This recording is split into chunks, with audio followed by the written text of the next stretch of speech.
chillin', serial killing, pre-core villains on the mic, got you reeling.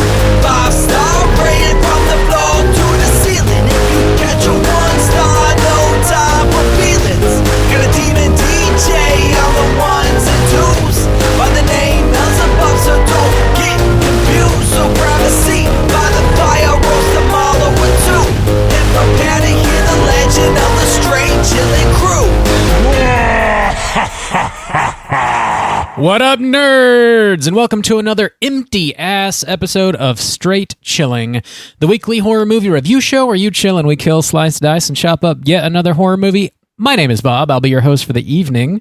This is episode 568, recorded on Sunday, February 22nd, 2026. Tonight, we're talking about Randy's host pick. This is The Empty Man from 2020. Before we get into it, let me introduce everyone else on the show tonight. First up, calling in from Washington, D.C., we got the man of the hour. What's up, Randu? I'm like an empty bottle. What's up, baby? You ready to talk about some empty mangs? He's so empty. It's terrifying. Fill this mang, goddamn you! There's nothing there. Oh, my God. Fill me up again. Your voice is sounding great these days, Randy. Okay. You know? Keep at it. Last but not least, calling in from Seoul, South Korea, we got ya boy Soju. What's up, man? Oh, what up? It's your boy, the empty soju, the man. The empty bottle of soju. I am the soju. I am the man. Have you ever blown into an empty soju bottle on a bridge? Would you be conjuring yourself if you did We actually don't have bridges over here in Korea, so that's not really something I can do. You just catapult swim across that thing. You just We only hover here. We just use our hovercraft to get across the water, you see. You guys don't have okay. that? Wow. Oh. Didn't you hear we're living in 2050 over here? Good for y'all. Good for y'all. Well, we're talking about The Empty Mang. This is we're bringing back host picks this year. This is the first host pick from your boy Randeezy. We'll be talking about that hidden gem momentarily. Before we get into it, though, let's tackle some housekeeping. Here's your final reminder. Our March poll is currently posted over on our Patreon website. If you guys support us at the $5 level or above, you get the chance to vote on a movie we're talking about this March. The theme for March is A24 movies. We're classing up the joint for the month of March. The 3 movies you're voting on are Enemy, The Killing of a Sacred Deer, and Under the Skin. Whoa, Bob, in the last week of February. Nope. The month of love. Erase. Back up. Control, how are those numbers looking?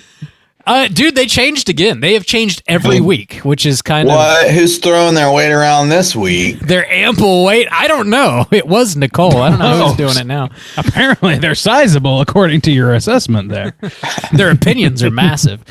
So, Okay. there is. So, last place is still Enemy with 10% of the vote, but we currently have a dead heat for first place between The Killing of a Sacred Deer and Under the Skin, both with 45% of the vote. Oh, Whoa. shit. I love It's a a tie tight at the race. end of the month. Yeah. It's also I don't even know if I said this to Randy, but since he already revealed that he picked Enemy, it's also worth noting that I have done a review of Enemy. It is on the Straight Chilling YouTube, and it was with Seth. We did that Wait a some minute. years ago for Creature. Telling me we have YouTube content? So that is when? so that is available at any time if you'd like to hear my opinions on the film. Nice. Yes. That is, yeah. So, I mean, it seems like Enemy is not going to win, but you can still get some Enemy content if you want over on our YouTube. Well, you can still get the opinion, the only opinion that matters The on opinion. YouTube. So don't worry. The only opinion that matters. The only opinion. Opinion. The empty soju, the man opinion. Nah. Yeah, get those votes in. We got to break this tie. There's only a few days left in the month here, so hit us up over on Patreon to vote if you haven't voted already. We gotta see one of these movies come out on top. So make it happen. We're dropping mini casts every other Friday over on Patreon as well. We just dropped one. Your boy Bob was talking about Send Help. Next up, your boy Soju is talking about a little movie called Anaconda. That's dropping Friday, February 27th. Oh. And we're talking about the Jack Black Anaconda, not the the good one. The great one. That is a misnomer by any stretch. Which one is the good one? The good one has yet to be made, I think. Randy. That's my assumption. J-Lo is in the original. That's the only one that matters. Whoa. Randy. I mean, she's been in this one too, so. Spoiler. Is she for real? Spoiler. Holy shit, you spoiled the entire movie. Now I don't need to watch it. You don't need to watch it. Did I play that one scene forward and back? Heard loud and clear. Message received. I got it. Check out Soju's Pinions. The only pinion that matters. Pinions. My apostrophe pinions. Dropping this Friday, the 27th, over on My Patreon. exclusive pinions. Exclusive pinion. Soju empty Can't find Mang. pinions like these this side of the Rio Grande. Just nonsense. Just complete nonsense. That's all we have happening over on Patreon right now. I do want to give a quick shouts outs to good friend of the show, Nicole.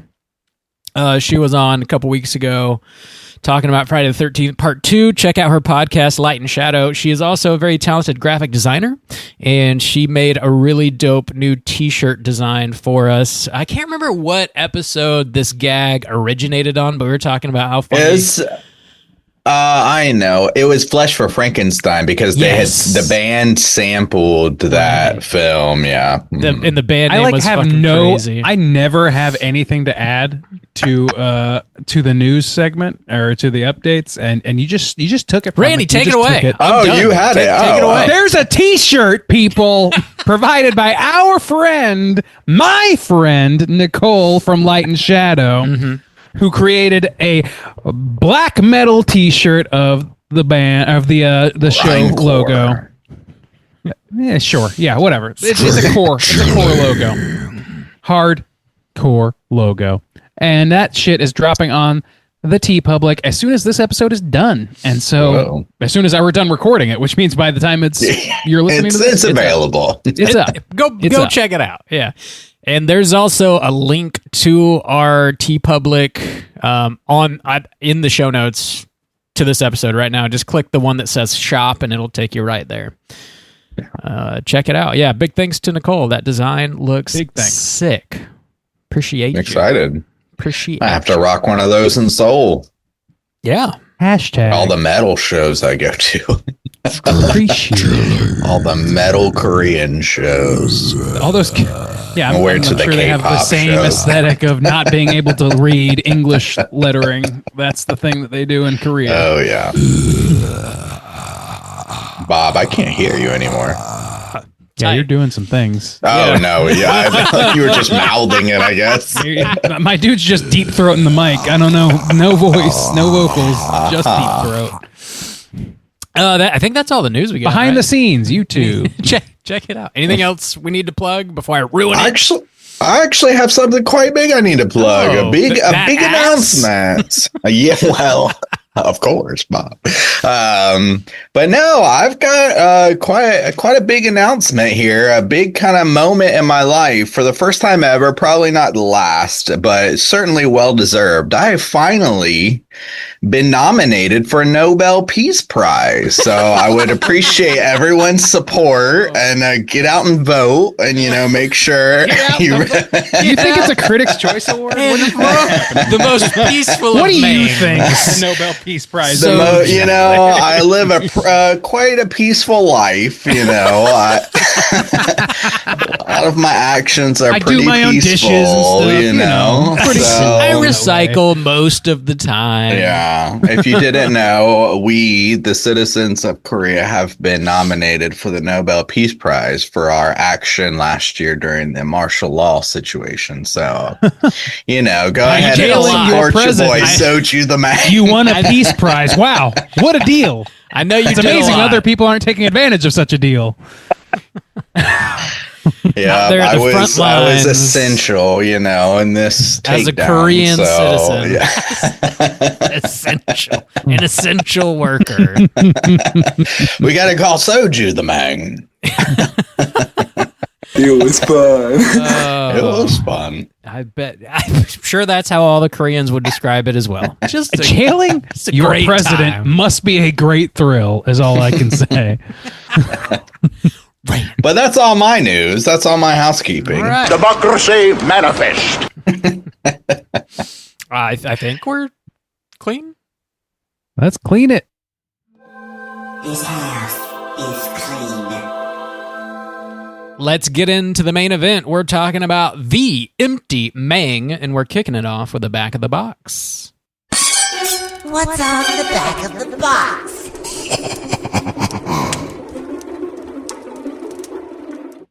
Bob, it didn't look like you had this box. Yeah, this does not exist in really? any sort of physical nature. Oh. Not legally. I think you can find like a bootleg if you really want one, but Bootleg VHS, huh?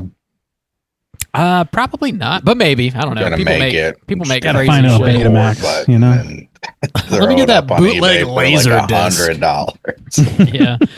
Yeah, this came out in 2020, rated R, with a runtime of 2 hours and 17 minutes. Directed by David Pryor, written by Colin Bunn and David Pryor. I believe this is based on some sort of comic book as well. It is. From Boom Oh. Studios. Okay.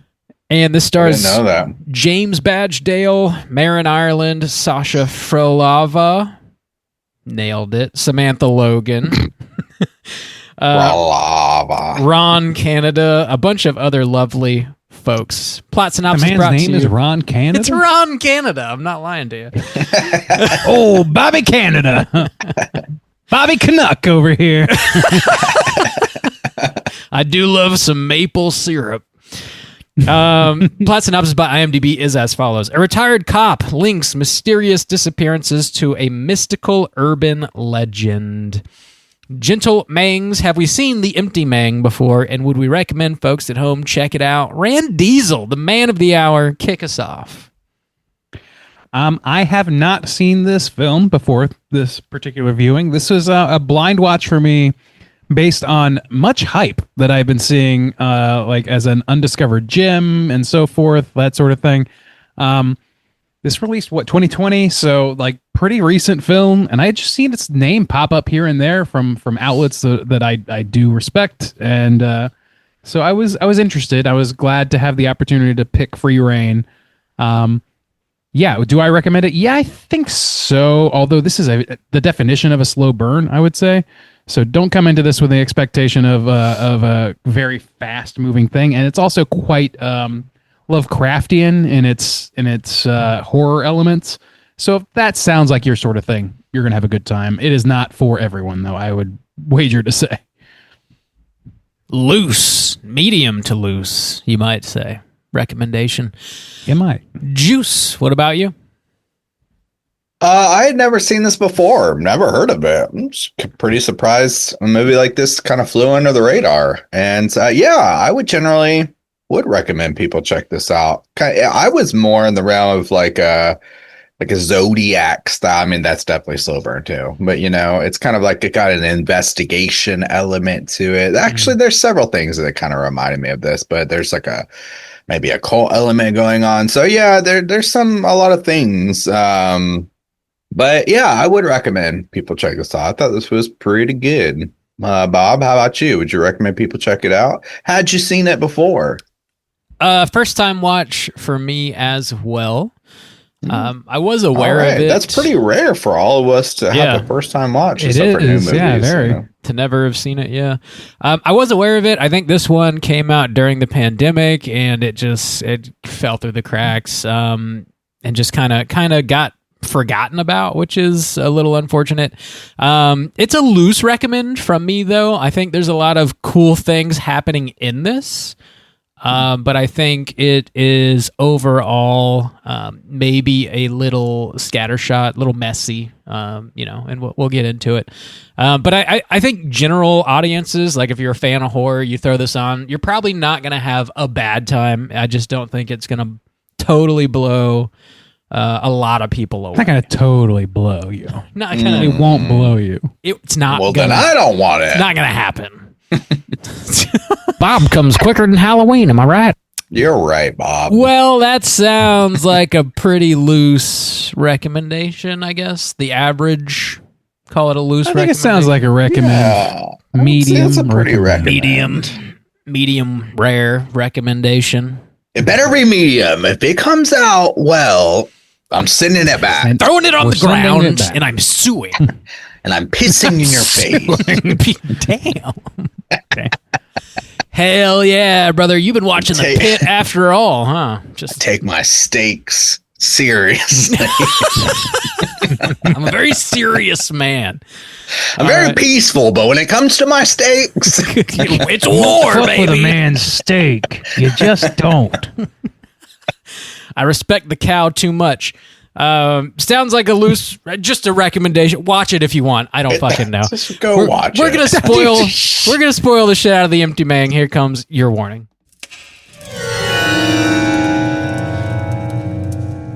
Spoiler warning.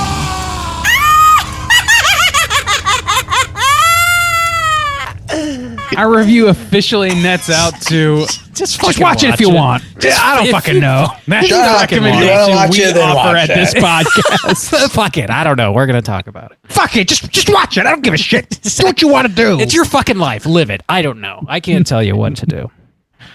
I can't. Oh, Bob. Have you heard of our You go- podcast? It's called Straight Chillin'. Bob. Yes. Hit us with that plot synopsis, please. Here is the plop synopsis.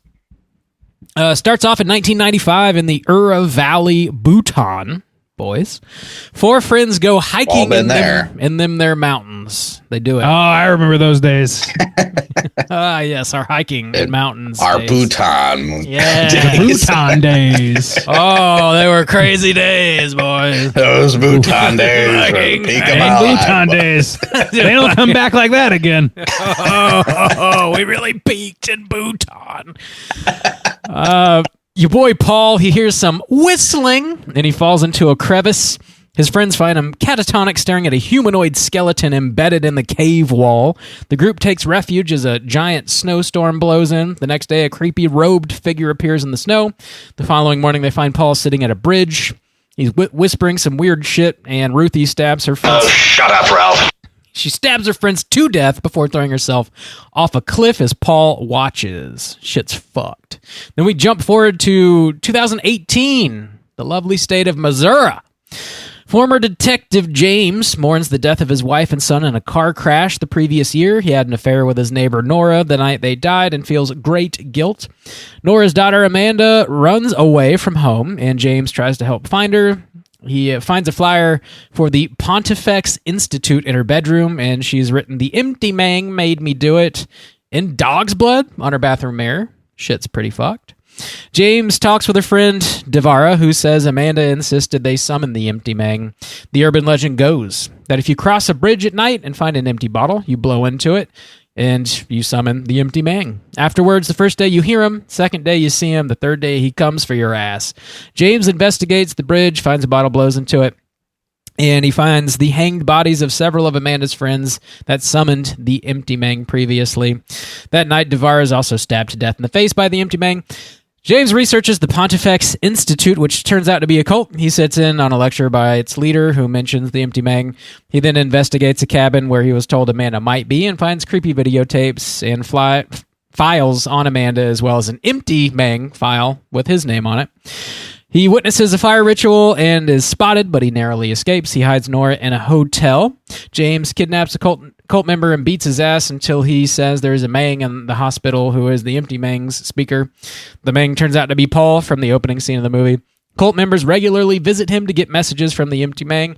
James finds Amanda in the hospital who says Paul's dying from the strain of being the Empty Mang's mouthpiece, and they need a new vessel. She tells James he is a tulpa, which is a new vessel for the Empty Mang to inhabit, and all of his memories and relationships were fabricated by the cult to ensure the Empty Mang's connection with him through pain, loss, and fear. James has only existed for 3 days. Then there's a weird limbo flashback chase sequence thing where the Empty Mang goes into James's mouth and inhabits his body. James then shoots Paul in the head several times. All the hospital workers now bow at James's feet as he is the new speaker for the Empty Mang. Roll them credits. Oh, All right. Yeah. The Empty Mang. that Mang. So I really like this intro, and this intro essentially could be a short within Totally is. itself. I mean, it's really, almost I a think half that'd be- hour itself. Like, it's kind of crazy. Is it that long? Wow. I think it's like okay. 20, 22, 25 It's minutes. 20 to 30 minutes. something like that.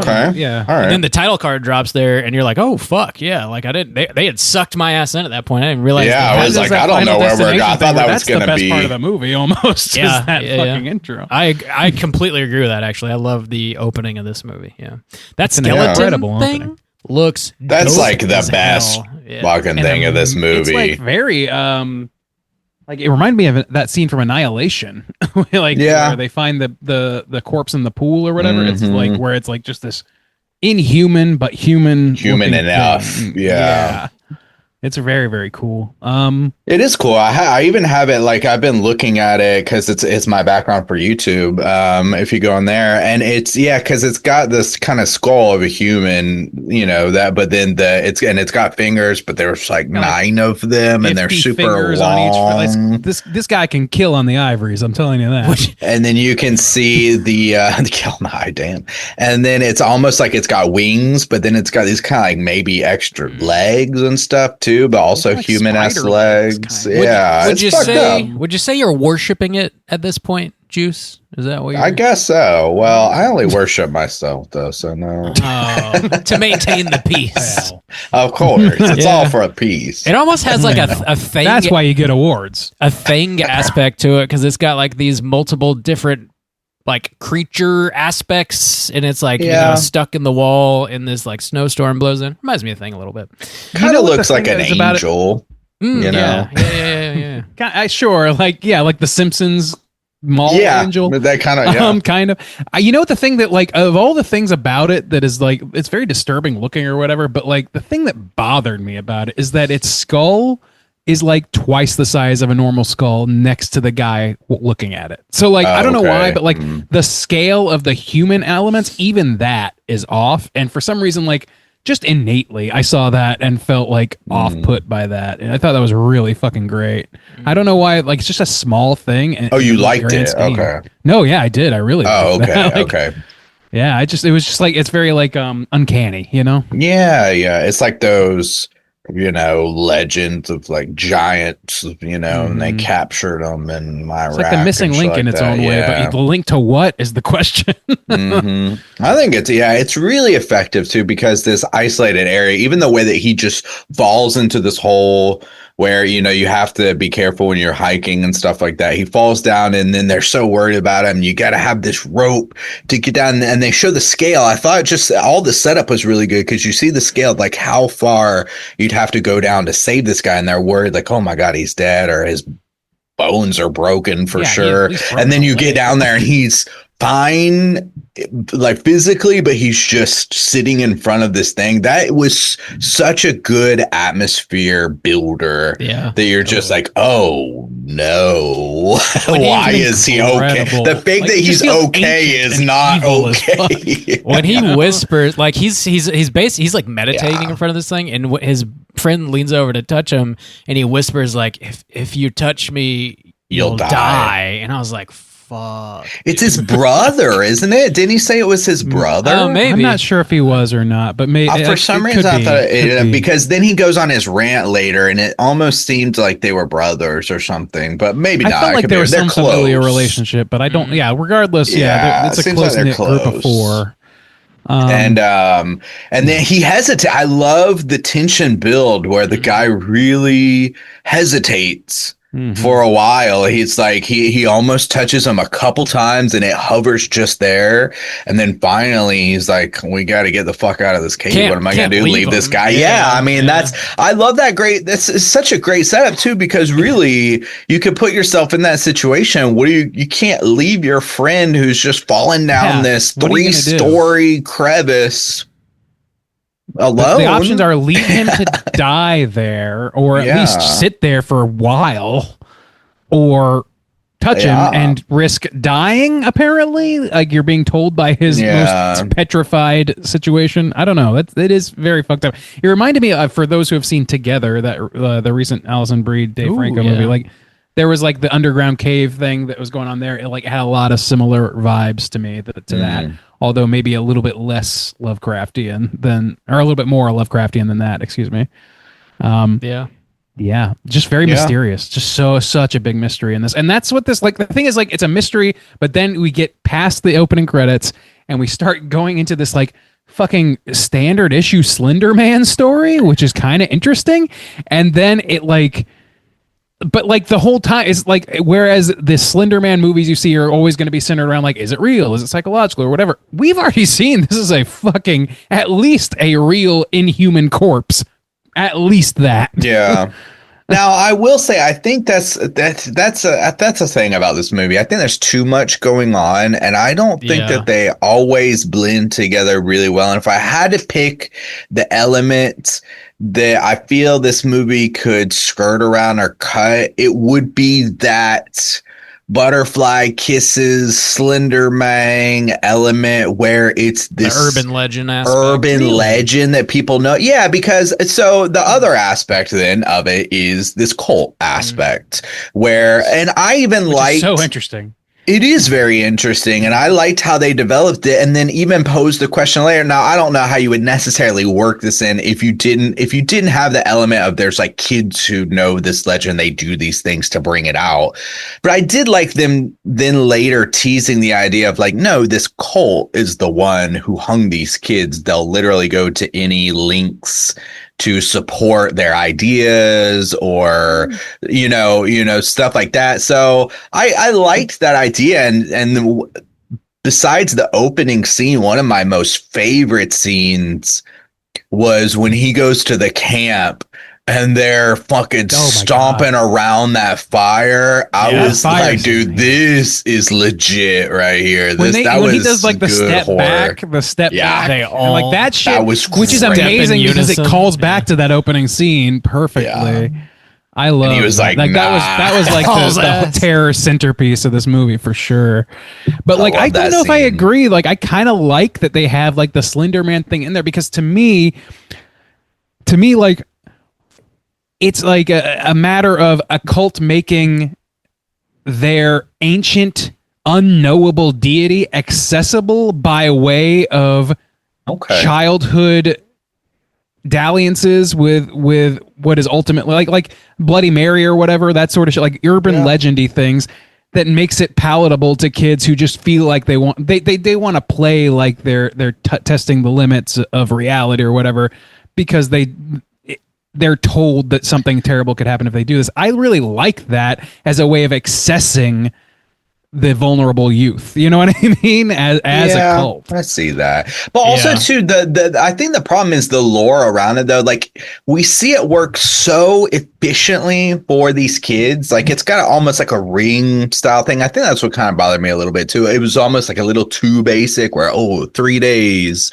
But I think the problem with it is in the initial setup that we see, he doesn't blow into that tube thing in front of a bridge until the people are about to die. So that doesn't happen in the initial interaction. He's possessed by looking at the skeleton. Yeah, but I thought he was kind of an exceptional figure within the realm, because he's, I know, like, but the the people conduit. who die are not, like, they are just like, even the girl, she sees him out in the snowstorm and everything like that. So that whole process doesn't happen until right before they die. she So I gets was like, okay, whispered that's to kind of by off him. by him. But Here's that's the the thing is, thing. like- It's kind of off. Sorry, go yeah. ahead. You go ahead. Well- It is, but like the internal logic of it, I understand what you're saying, and like, yeah, it's fair to scrutinize that, absolutely, because it's putting it out there. Like, it's putting the internal Yeah, logic out there yeah. for us to mull over or whatever. It clearly wants us to like try and figure things out. But kind of the thing that I like about this movie is that ultimately you can turn it over in your hands as much as you want, and it is unknowable. So like, Yeah, that's where the thing. They're trying Lovecraftian to- element of they're it still comes trying to from. figure it out too. But that comes back to the other second point I want to make is part of the cult. You know, even when he goes to the camp, there's these bottles everywhere, and people now they're not in front of a bridge, to be fair, but they're blowing into these glass bottles in this warehouse and stuff like that, and that's fine and stuff. It's just, I don't know. It feels a little messy. And to be fair, like, I generally, with things like this, I do love ambiguity. You don't want too many things explained. And another problem I do have with this film is I think I'm not ultimately satisfied with where they decided to end it all at. Yeah. I felt the ending of this movie felt very unsatisfying to me and felt like they needed to explain everything. And I didn't like that. So I do like ambiguity, but yeah, I don't know. I didn't like this ending very much. It just didn't really, feel satisfying. I really enjoyed Sorry, go ahead. the urban legend aspect of it, because that sort of story is just really up my alley. And getting this brand new urban legend that they've created for this movie that we've never heard of before is just really, really interesting. The inconsistencies did bother me quite a bit, because like you were saying, Juice, it didn't line up with the beginning of the movie, and then like most of the kids that did it either hung themselves, or like the empty mang like tricked them into hanging themselves, or the cult hung them or whatever. But then we see the one last girl like get stabbed in the face by the empty mang. And you're like, well, what does the empty man want? Like, why is he killing these kids? What does this benefit him? Like, I'm just not really sure. And then at the end, you find out, like, they want to make sure that James is really frightened, because that somehow makes him easier to be inhabited by the empty man spirit deity thing. And you're like, so this is all just to scare this guy, this tulpa that they created? And I agree that the ending, like, when you kind of find all that out, you're like, well, that takes... like all this stuff that was really interesting, it just makes it kind of less interesting. Like as he like investigates the cult, like the more he talks with cult members, the less interesting I've found it to be. Like the guy, the cult leader, just talking about, it's like just gibberish nonsense, basically. None of it really means anything or makes any sense. Stephen Root, by the way. Stephen Root, Yeah. yes. Yeah, good call. Who I Great love to see anytime. character actor. And like that like greaser kid that he has a couple interactions with, Yeah. again, Yeah. he feels like out of place in this movie almost. Yeah, And I also agree. everything he says is kind of gibberish nonsense. So like the cult stuff on paper, in theory, I think is cool, but the more time he spends with the cult members, the more the movie feels like it just kind of crumbles under its own weight. Like it's just doing too many things.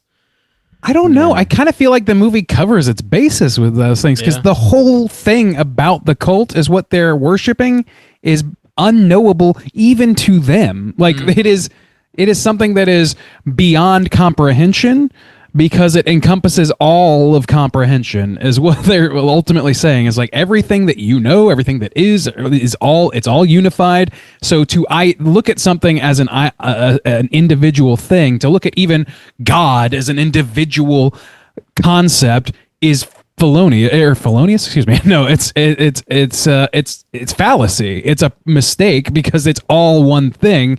So to have like these characters speaking gibberish, that makes sense to me, and it also adds to some of the terror for me. At least it'll add some of the foreboding, because these people, like you look at them as a rational person, you say these people are speaking gibberish. These are clearly fucking delusional people that are capable of anything, and they run very deep.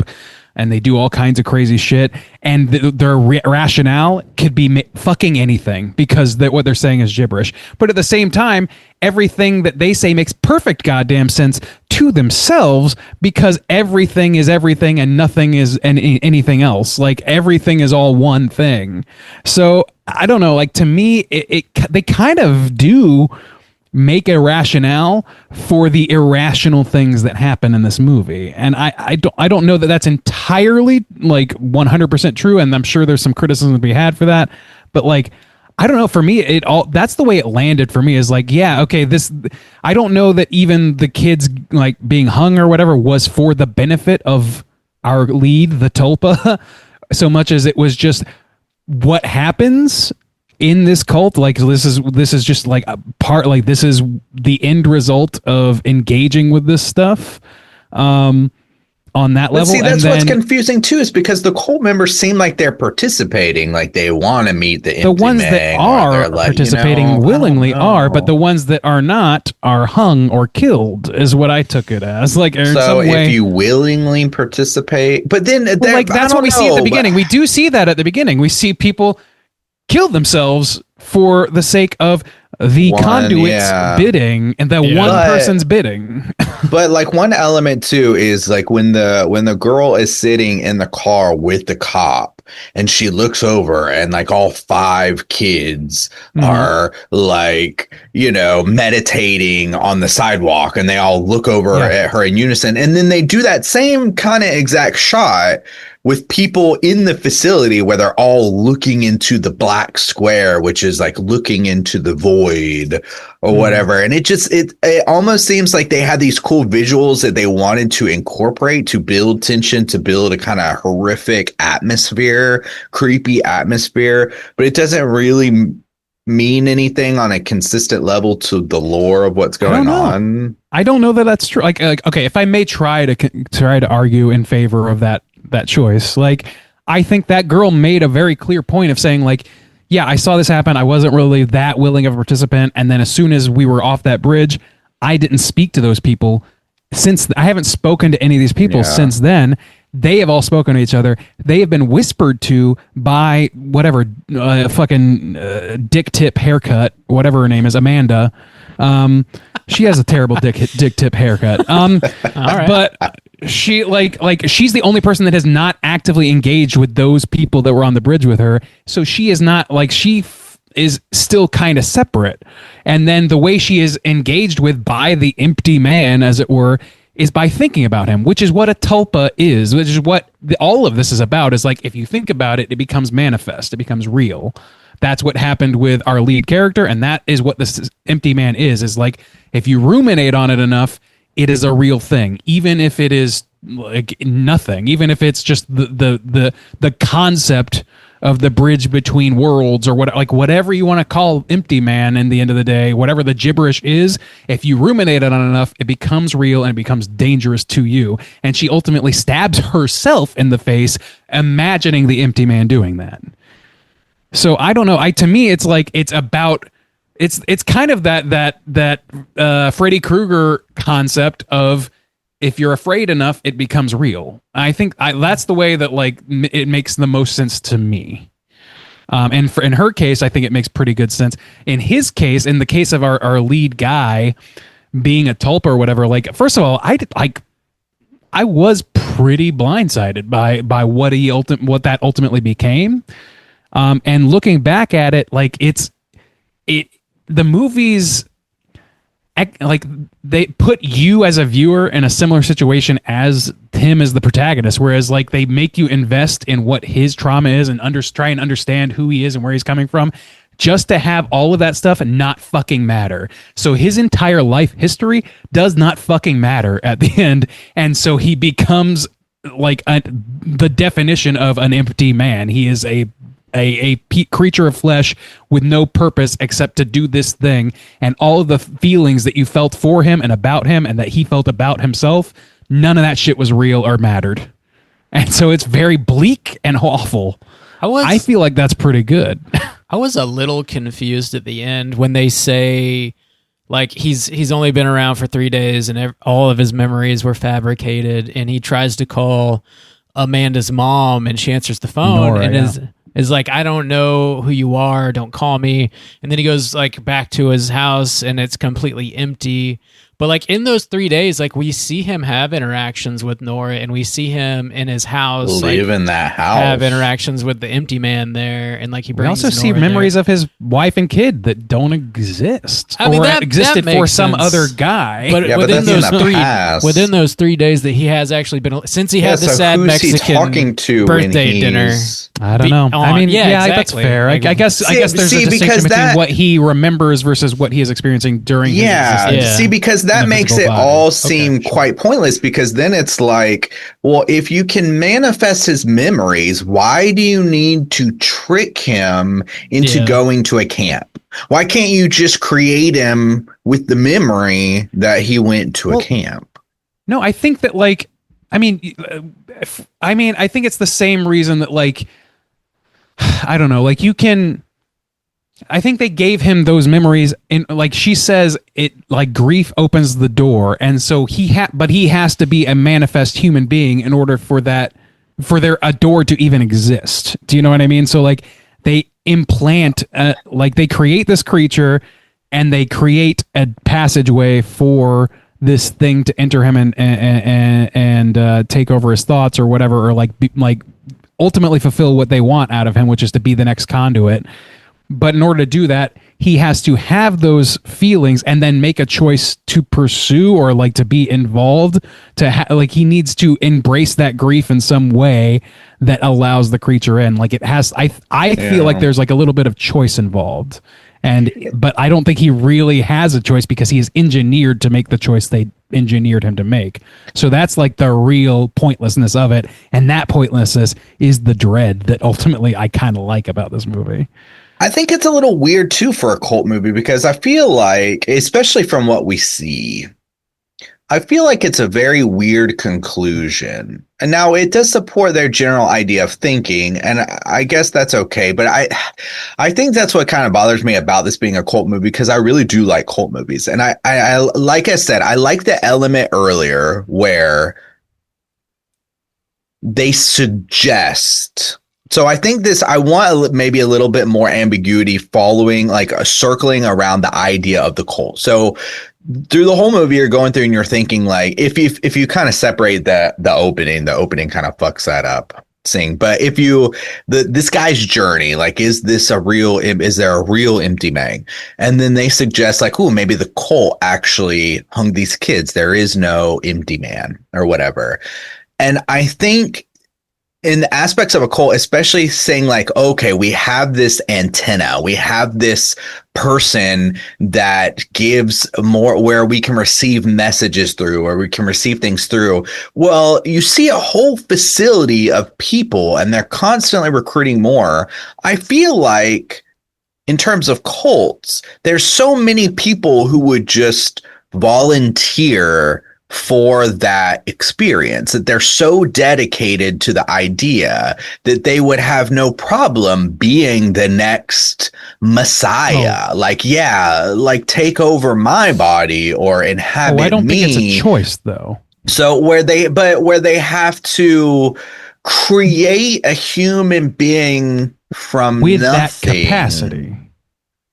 That's the thing. That's what I think she explains, is that it's not that I don't think anybody can do it. I think she said it's once in 500 years. We didn't have that kind of time to wait. So we decided to create one by manifesting it through our meditation, which is what tulpas are. They said something, they say a lot. It's like once every 1,000 years, like somebody comes along that can like be the mouthpiece for the empty man or something like that. But they're like, yeah, we want to. Yeah, I don't think it's just like anybody who's willing enough can do it. Otherwise, Amanda would do it. That's so weird though, because he's just laid up in a bed. I just like if he was. I thought when my thinking was when he first goes to that church and there's like a shadowy figure standing like in the balcony or whatever. I thought that was gonna be our guy. I thought that he ultimately started the call, and then you have to want. And then that leads to the ambiguity too. Like, did he just start this cult, and is there really something to it? Did he kill his friends or what? I don't.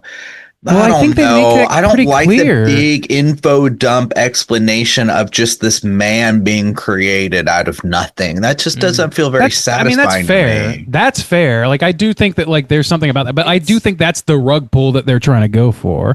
And I also think, like, as far But you as could like never the cult, guess that, though. As far as like a rug pull, Sure if you you could could. like They see, said tulpa at see the beginning of the movie. signs. Yeah. I guess it depends on if you know what that is or whatever. But like, Yeah, I don't know. They talk about some of that stuff. Like, I know about that stuff because Twin Peaks covers some of that shit. But I don't think that's like super common knowledge. I didn't know. probably Like not. it's a word Probably that I had not. heard, but I didn't really know much about it. Like I don't know that I could name another Tulpa movie. So that's like kind of a cool original thing for this movie to play around kind with. of Freddy Krueger. Like I said, it depends on which yeah. movie you're talking about.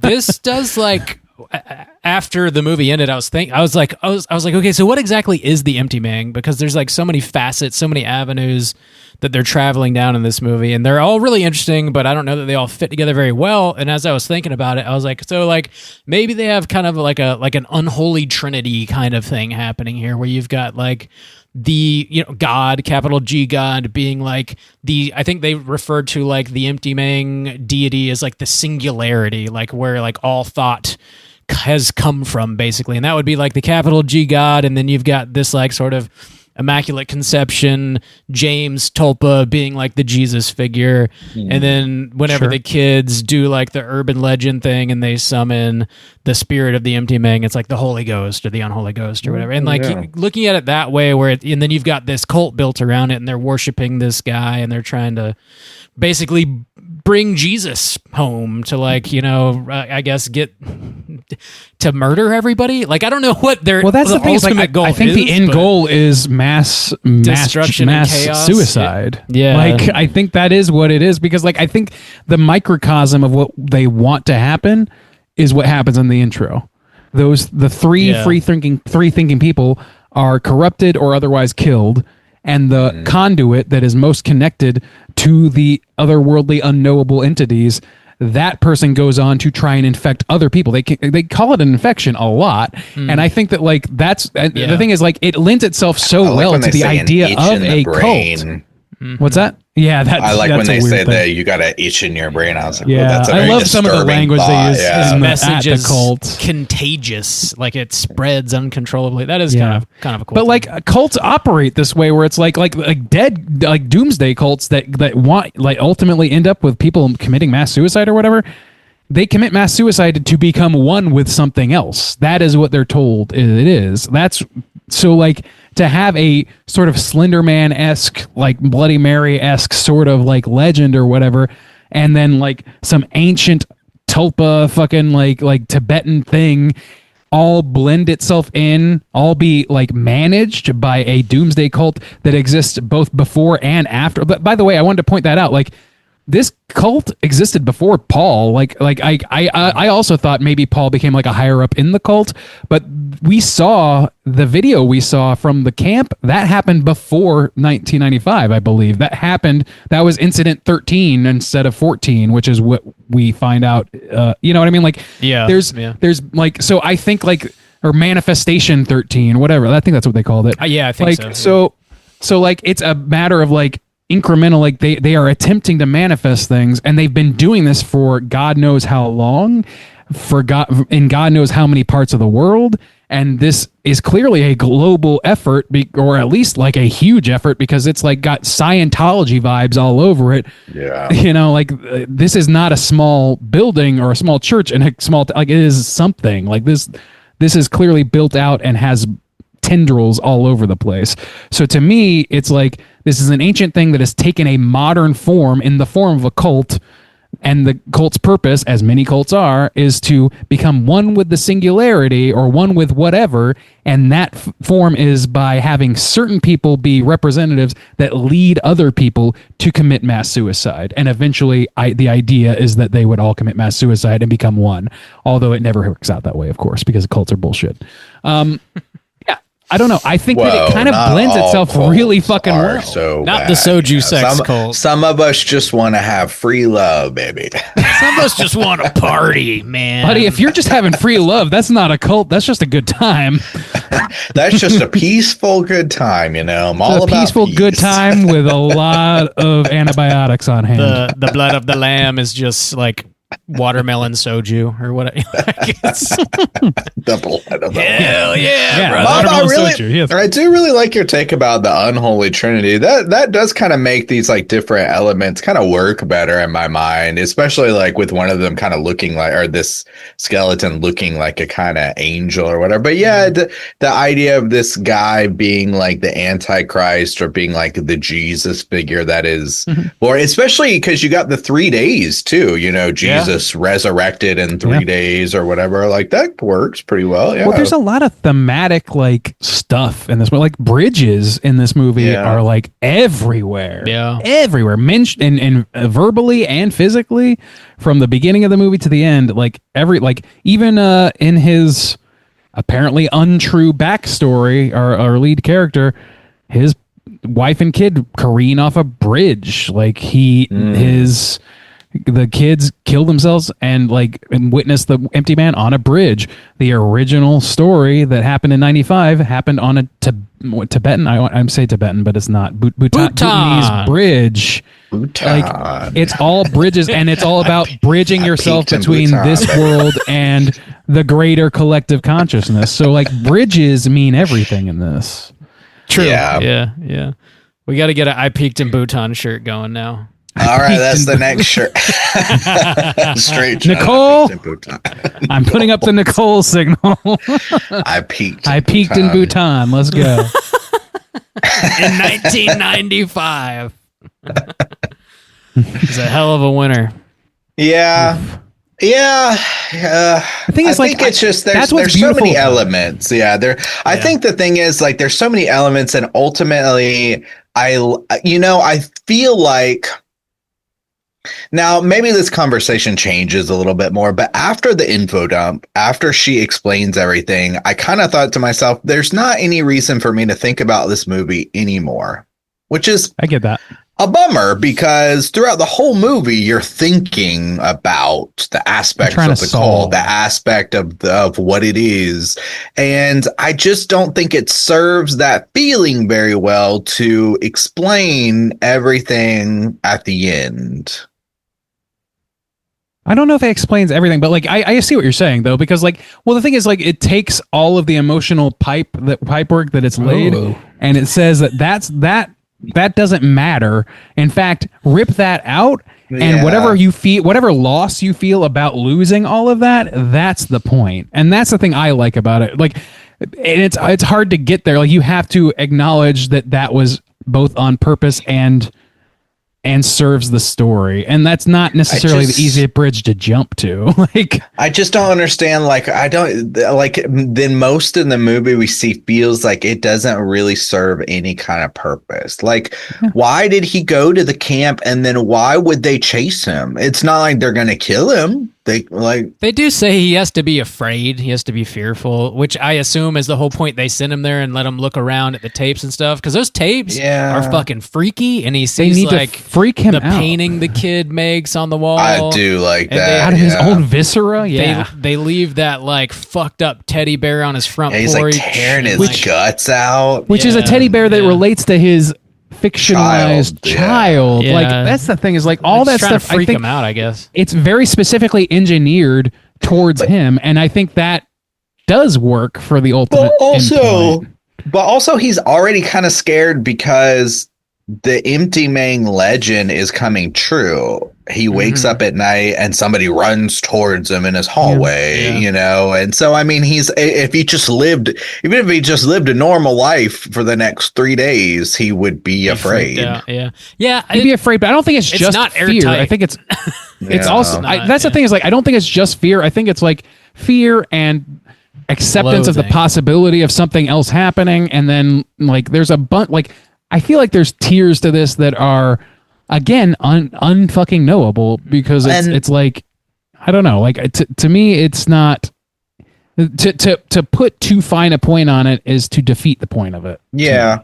Which is kind of what they did. But also to the time element where we go back and we see that he's standing on the top railing watching the people blow into their balls, and he's also in the hallway underneath. I was like, well, so that's 2 people. Maybe that is also singularity coming together as he is getting inhabited by the empty man, I guess. It's like his consciousness is split. I don't know. Like, that's a great point. And like that whole scene after Dick Tiphead explains him everything and he starts experiencing things in reverse or like again or whatever, and he starts jumping through different time portals or whatever, more or less. Like, that stuff I feel like can be taken a lot of ways. I took it as creative license to go back and look at all of the things that this supposed person has experienced and see just how futile, engineered, and void of actual connection to real people it actually ever was. Because that is like it's like the ultimate fear coming true. Like, not only is your wife and kid dead, not only is your neighbor's daughter like corrupt, not only that, but like your neighbor has forgotten you, your wife and kid never knew you. You are not a person. You are nothing. Everything that you've experienced is being taken away from you from that point until the end of the movie. And that's the point at which you accept and you kill the previous conduit so that you can take his place, and you feel nothing about it as people kneel at your feet. Yeah. Like, it's kind of Hereditary ending. Like, it's a person that is nothing anymore and cannot feel human feelings anymore, rising to a level of supremacy amongst humans that worship that feeling. It's very dark to me. Yeah. Any other major points you guys want to hit before we rate this thing? The Empty Man? Terrible haircut. Not a good haircut. All right. Well, let's go ahead and rate it. If anything comes to mind, of course, throw it in there as we're wrapping up. Randeezy, the man of the hour, the man of the evening. This is your baby. How are you going to rate The Empty Man out of 5? I birthed this. Yeah, no, I mean, I've been carrying this. Wouldn't be possible without you, Randy. It's true. I've been carrying a little bit of weight of this. I came very close to choosing something different. Thank you to the librarian, our friend, the librarian, for kind of like pushing me over the edge in this direction, because I had been meaning to watch this for a while, and this was my excuse. So, that said, I like this movie a lot. I carried a lot of weight for it in this conversation because I do think it's kind of a vexing movie. I can totally understand why. I think for my money, the length really got to me on this one. Like the literal time sat down watching it. Like, it was 2 hours and 17 minutes. Like, I felt them. I felt them at the end. I did not need to feel as much of it as I did in order to get the point. So I feel like it could have done with one more round of editing. That's probably my biggest complaint. And I'm not sure exactly where that editing comes from, but there's like a lot of little places it can come from, a lot of seconds here and there that it could have come out of. But the ultimate like idea of this movie, I do like, and I kind of like the more I think about it.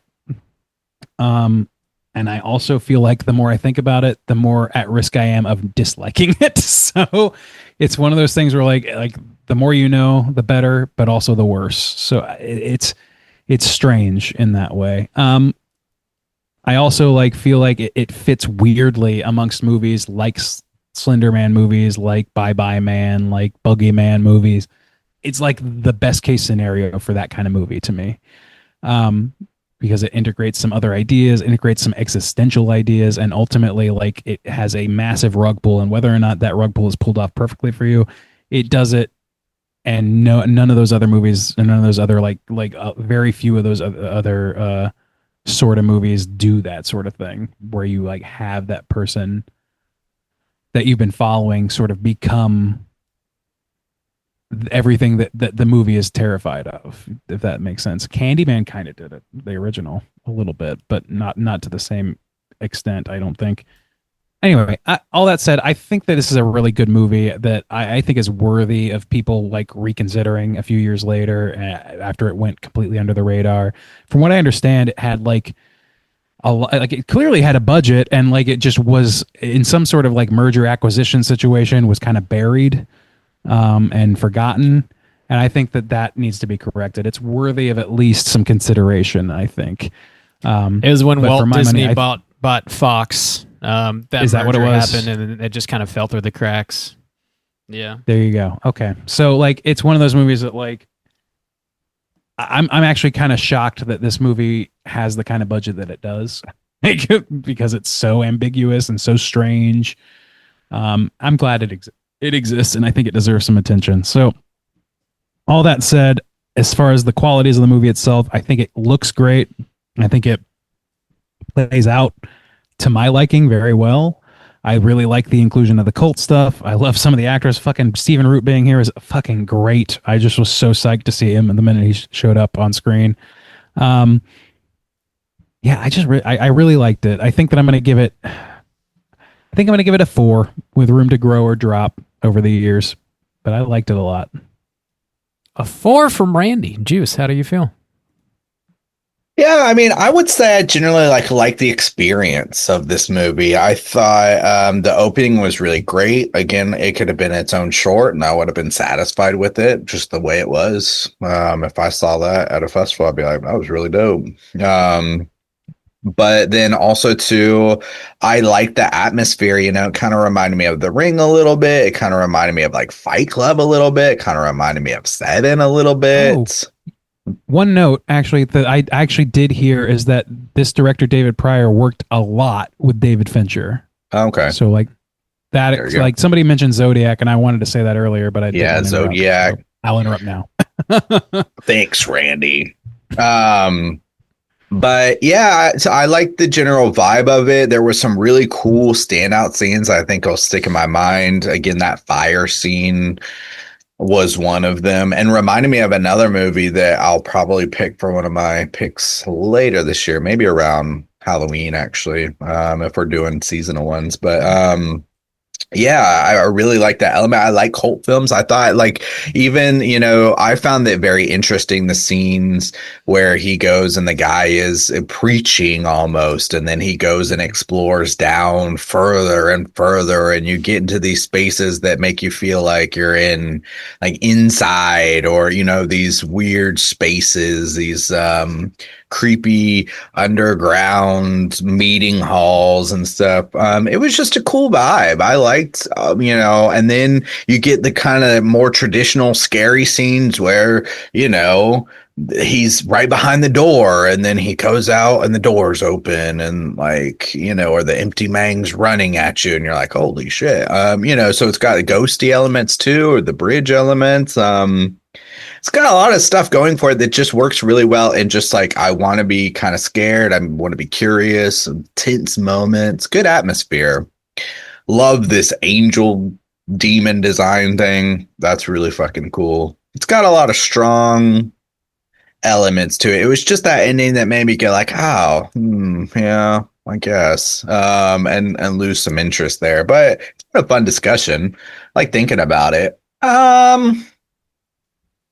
I think I'll also give it a 4. Yeah. A 4 from pretty Soju. good. Yeah, I was surprised by that. I think I was pretty good. The Yeah, empty I bottle thought man. I thought the lowest I would go, I was considering like a 3.75. But I think just I really enjoyed my experience, and the thing that would like keep it from being like really, really just rock solid 4.5 or something is just like that explain ending. So it could drop a scotch. I could see it dropping a scotch, but I really enjoyed this watch of it. So yeah, 4 is fine. I don't think that'll hurt my reputation of peace too much. Bob, how about Disrupting you? the peace, are we? I hope not. Bob, how about you? Where are you going to rate the old Empty Mang? The Empty Mang. An interesting movie. It's got a lot of really cool stuff going for it. I saw like some blurb on the internet that suggested that David Pryor, the director, like maybe hadn't finished the film when it was released. And I kind of feel like that might be the case, just because like some of the some of the editing feels like it's not quite completely done. They do some cool things where they like drop audio completely out whenever you're summoning the empty mang, and I like that kind of stuff. Some of it sounds a little unfinished. Some of like the scares are like when empty mang's running at you or whatever. They just feel like they're not totally, like the craft isn't completed, or like maybe just like he hadn't directed a whole lot of stuff, and like this is just kind of what he was able to do. So like the scares oftentimes felt a little hokey to me and not super scary, but it does have a lot of very strong visuals. Specifically that angel skeleton thing, the giant bonfire is great. The creepy VHS tape stuff is great. I'll remember all that for sure. There is like some of this like neo-noir stuff where he's doing the investigation and he's talking to that like greaser kid, and that shit just didn't work for me. I thought it was written kind of poorly. The dialogue just took me out, and I found it to be kind of uninteresting. And like Randy, I definitely felt the runtime on this thing. Like if they took 20 minutes out, I probably would have enjoyed it a little more.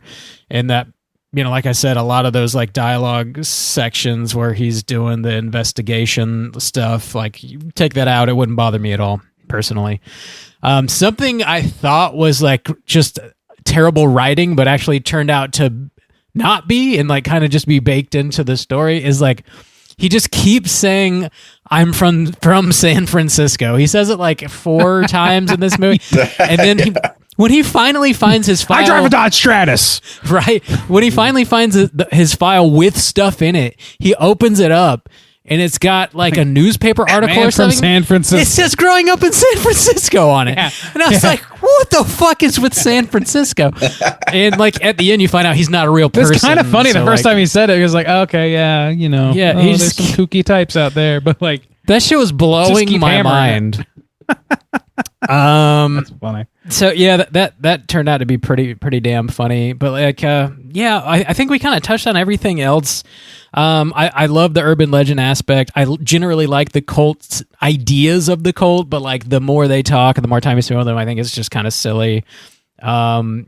And that opening 20, 30 minutes, whatever it is fucking amazing. So like there's a lot of cool stuff happening here. It just feels maybe a little clunky and not completed, perhaps. Still worth a watch, I would say. This particular movie, I don't know that I would ever want to watch it again because it is so long, and like you kind of feel that runtime. I don't know that I'll get any more out of it if I watch it again, but I don't regret having watched it, and would generally, like I said at the beginning of the show, give it a light recommendation. So 3 out of 5, definitely more good than bad. Whoa. But I'm not quite as high on it as you guys are. That's going to put our aggregate at a 3.7 though, so not bad for the empty Pretty mag. good reco. Solid pick, Randy. Good job. Yeah. Don't Thank you, fuck it up. librarian, for next pushing me time, to the edge there. Randy. Don't do it. Let's go ahead and jump over to our Rotten Maters segment and see what the critics and users have to say. Certified fresh. Yeah. Sorry. I'm looking at the Rotten Tomatoes page for this movie, and the still image they use as the header is the lead character giving the most manic fucking wide eye I've ever seen. It's very funny to look at. Anyway, I'm sorry, I'm very distracted by that. This is the Rotten Tomatoes segment in which I'm going to have these two gentlemen guess within the best of their ability what the aggregate positive score is for both critics and users on RottenTomatoes.com for The Empty Mang. There are 30 reviews for the critics to keep in mind, and then 1,000 plus user ratings to keep in mind. So keep that going. With the Tomatometer or the critics, we're going to start there and start with Soju tonight. Soju, like I said, there are 30 reviews from critics on the Tomatometer. What percentage of those would you wager are positive reviews? Critics. I think critics might sit more closer to Bob. I think Bob might be a man at the critics. He's pretty smelly. So I'm gonna say, I think 69 dudes is a little too high, honestly. I'll say 60.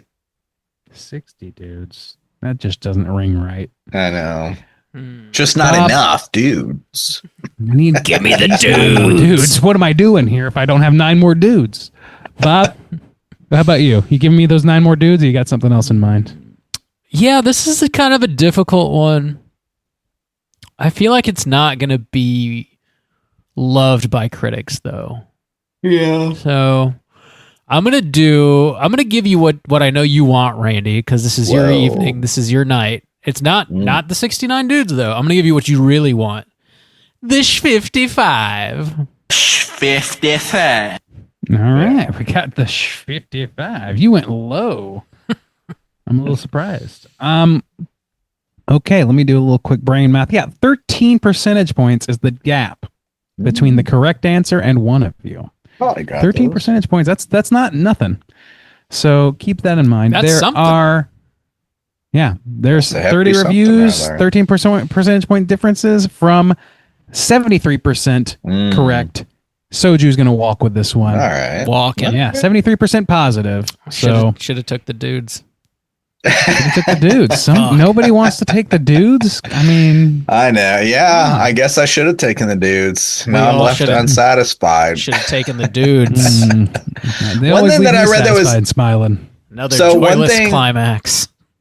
So David Pryor, this was his only film that he's directed so far, and his next movie is called The Boy in the Iron Box, which is a short story that was written by the man himself, Guillermo del Toro, Oh. and it's going to be coming out on Netflix, and it looks like the release date is hell yeah.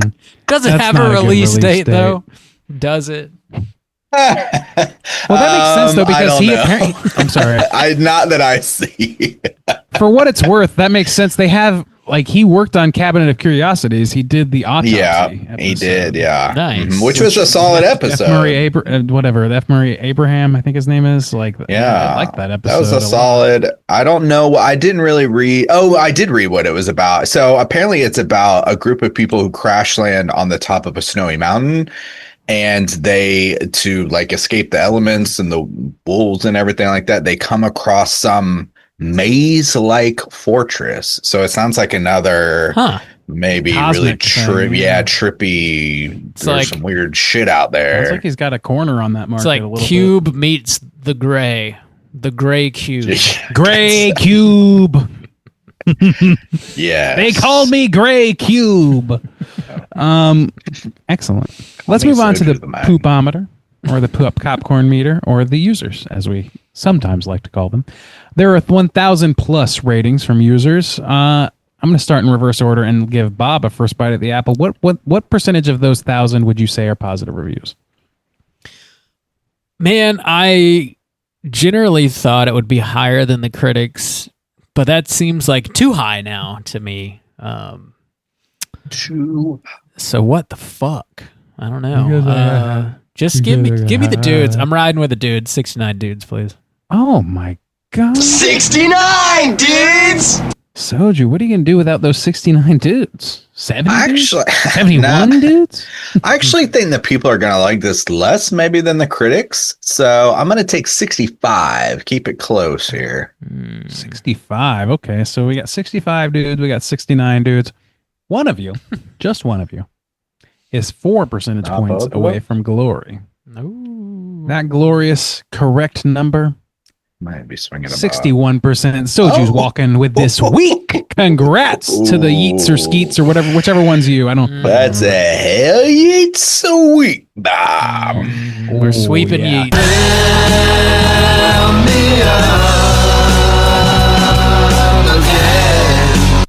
And got we're sued. demonetized. Yep. Thanks. It's less than 2 seconds. That felt longer than 2 seconds. It really did. does, yeah. Maybe I'm wrong, but It's just like 5 I think it's full less than- seconds. It's like 5 I made seconds. that Yeah. moments before this. If Mr. Heidecker wants to come after me, I will bend the knee. Anyway, Bet you congrats to Soju. Well, congrats on your big wins here tonight. I'm going to read a Huge couple of negative wins. reviews. I always get the hugest wins. The Peace Prize Peace, wins. of course. I'm winning for Read peace a- this week. Not me. Winning Hell for peace. Hell peace. Hell, that is the kind of peace we have on this continent. So you're playing to your audience here. Let's read a couple negative reviews and see if they're any fun. Here's one. As it stands, I can think of a lot better ways to spend 2 hours and 16 minutes. That wasn't fun. Lackluster, I would say. That I wasn't didn't have fun with at it. all. Let's read one more, and everybody cross your fingers and toes for fun.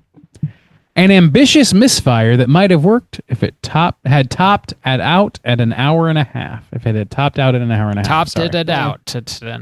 I think it could have at least, 100 minutes. I think it could have gone there. Yeah. Misfire, I Trim wouldn't it. call it a misfire, but I would say It's fire. It could have been cleaned up.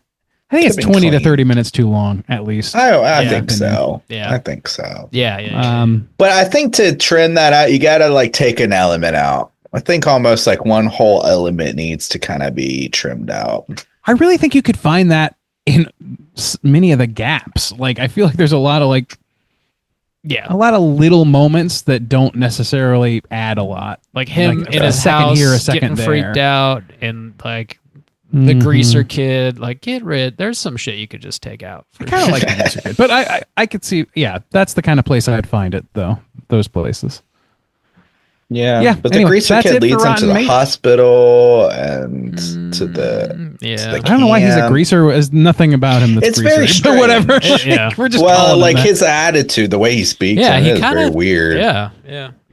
I don't know. I thought he was like, I was suspicious of that guy the whole time, but like also the way he was talking, I was like, Because he was it's just possible that this guy there. is just like, he's just in there trying to being a contra. Like, yeah, I'm trying to find my high school girlfriend. Yeah, that would have made or more some shit. sense. Yeah, if he had teamed up, Yeah. like acted like he was If teamed it was like up with trying to be a somebody team up, else, but he yeah. just got manipulated himself. I don't know. Like, You know what? but then They that's should have more done that like thing the- where like they thought they were teaming up and he gets overtaken at the camp, but then it turns out he's actually with them instead. Yeah. I mean, they could have done. I mean, I don't have a huge problem with him being there, but like, it's just the length, just the overall length. It's I just think too we could've much to found some handle. time.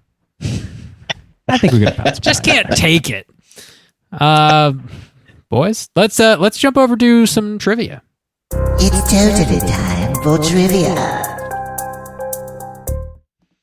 All right, there's not a ton, just a few points here.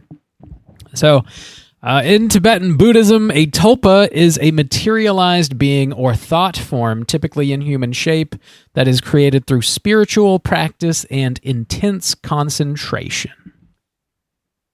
All right. Mhm. In case you want to whip one of those up. Is that okay?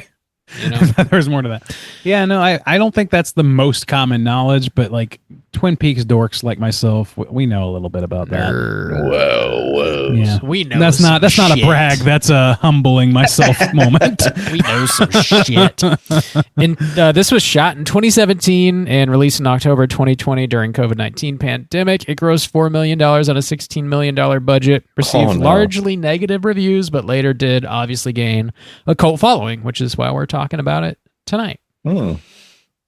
Based on Don't a they see this as a crowd pleaser? Like, this is just not that. if No. anything. No. This was based on Colin Bunn and Vanessa R. Del Rey's The Empty Man comic series put out by Boom. So if you want to read the comic books, they're probably interesting as fuck, I would think. I mean, there's a lot of stuff you could play around with in a comic book form here.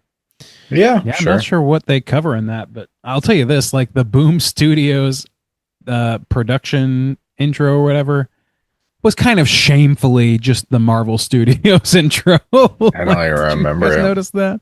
No. They did like the comic book flipping through thing, and it looks it looks like the Marvel Studios logo. All right, It's- graphic damn. designer, let's take it down a notch. Leave Boom out of this. I'm gonna take it up a notch. Bam. And make us a new shirt? No. Cole's gonna do that. I peaked in Bhutan. When James first enters the Pontifex Institute, the camera lingers on a painting in the hallway. The painting shows the cabin in which the four hikers shelter at the beginning of the movie. I missed that entirely. Did you? Wait, say it one more time? Whenever James first goes to the Institute, there's a painting on the wall, and it's a painting of the cabin that the hikers stay in at the beginning of the movie. I missed that. Oh no, I definitely noticed. I like because they linger on That's it for cool. a minute, Oh, and I was really? like, "That's definitely that fucking cabin from the opening." It was. I like that. There's a lot of that sort of shit in this movie where it's like I talked about the bridges or whatever, but like there's a lot of correlating imagery throughout. Speaking the of course bridges, of this movie. Randy, this is the last bit I have here. The word pontifex is a word used to refer to a high order of priests in Rome. It can also be literally translated to mean bridge maker or a man who negotiates with God. The Pontifex Institute in the film echoes these motifs. They act as priests who call the empty man. They build the legend of the empty man around bridges, and they receive messages from the empty man like he is a god. There you go. Bridge maker. Okay. Wow. Bridge Maker Institute. Make me a bridge. Find me a fine. That's all the trivia I got. Let's talk about our Cooter of the week. Straight chillin'. Cooter of the week.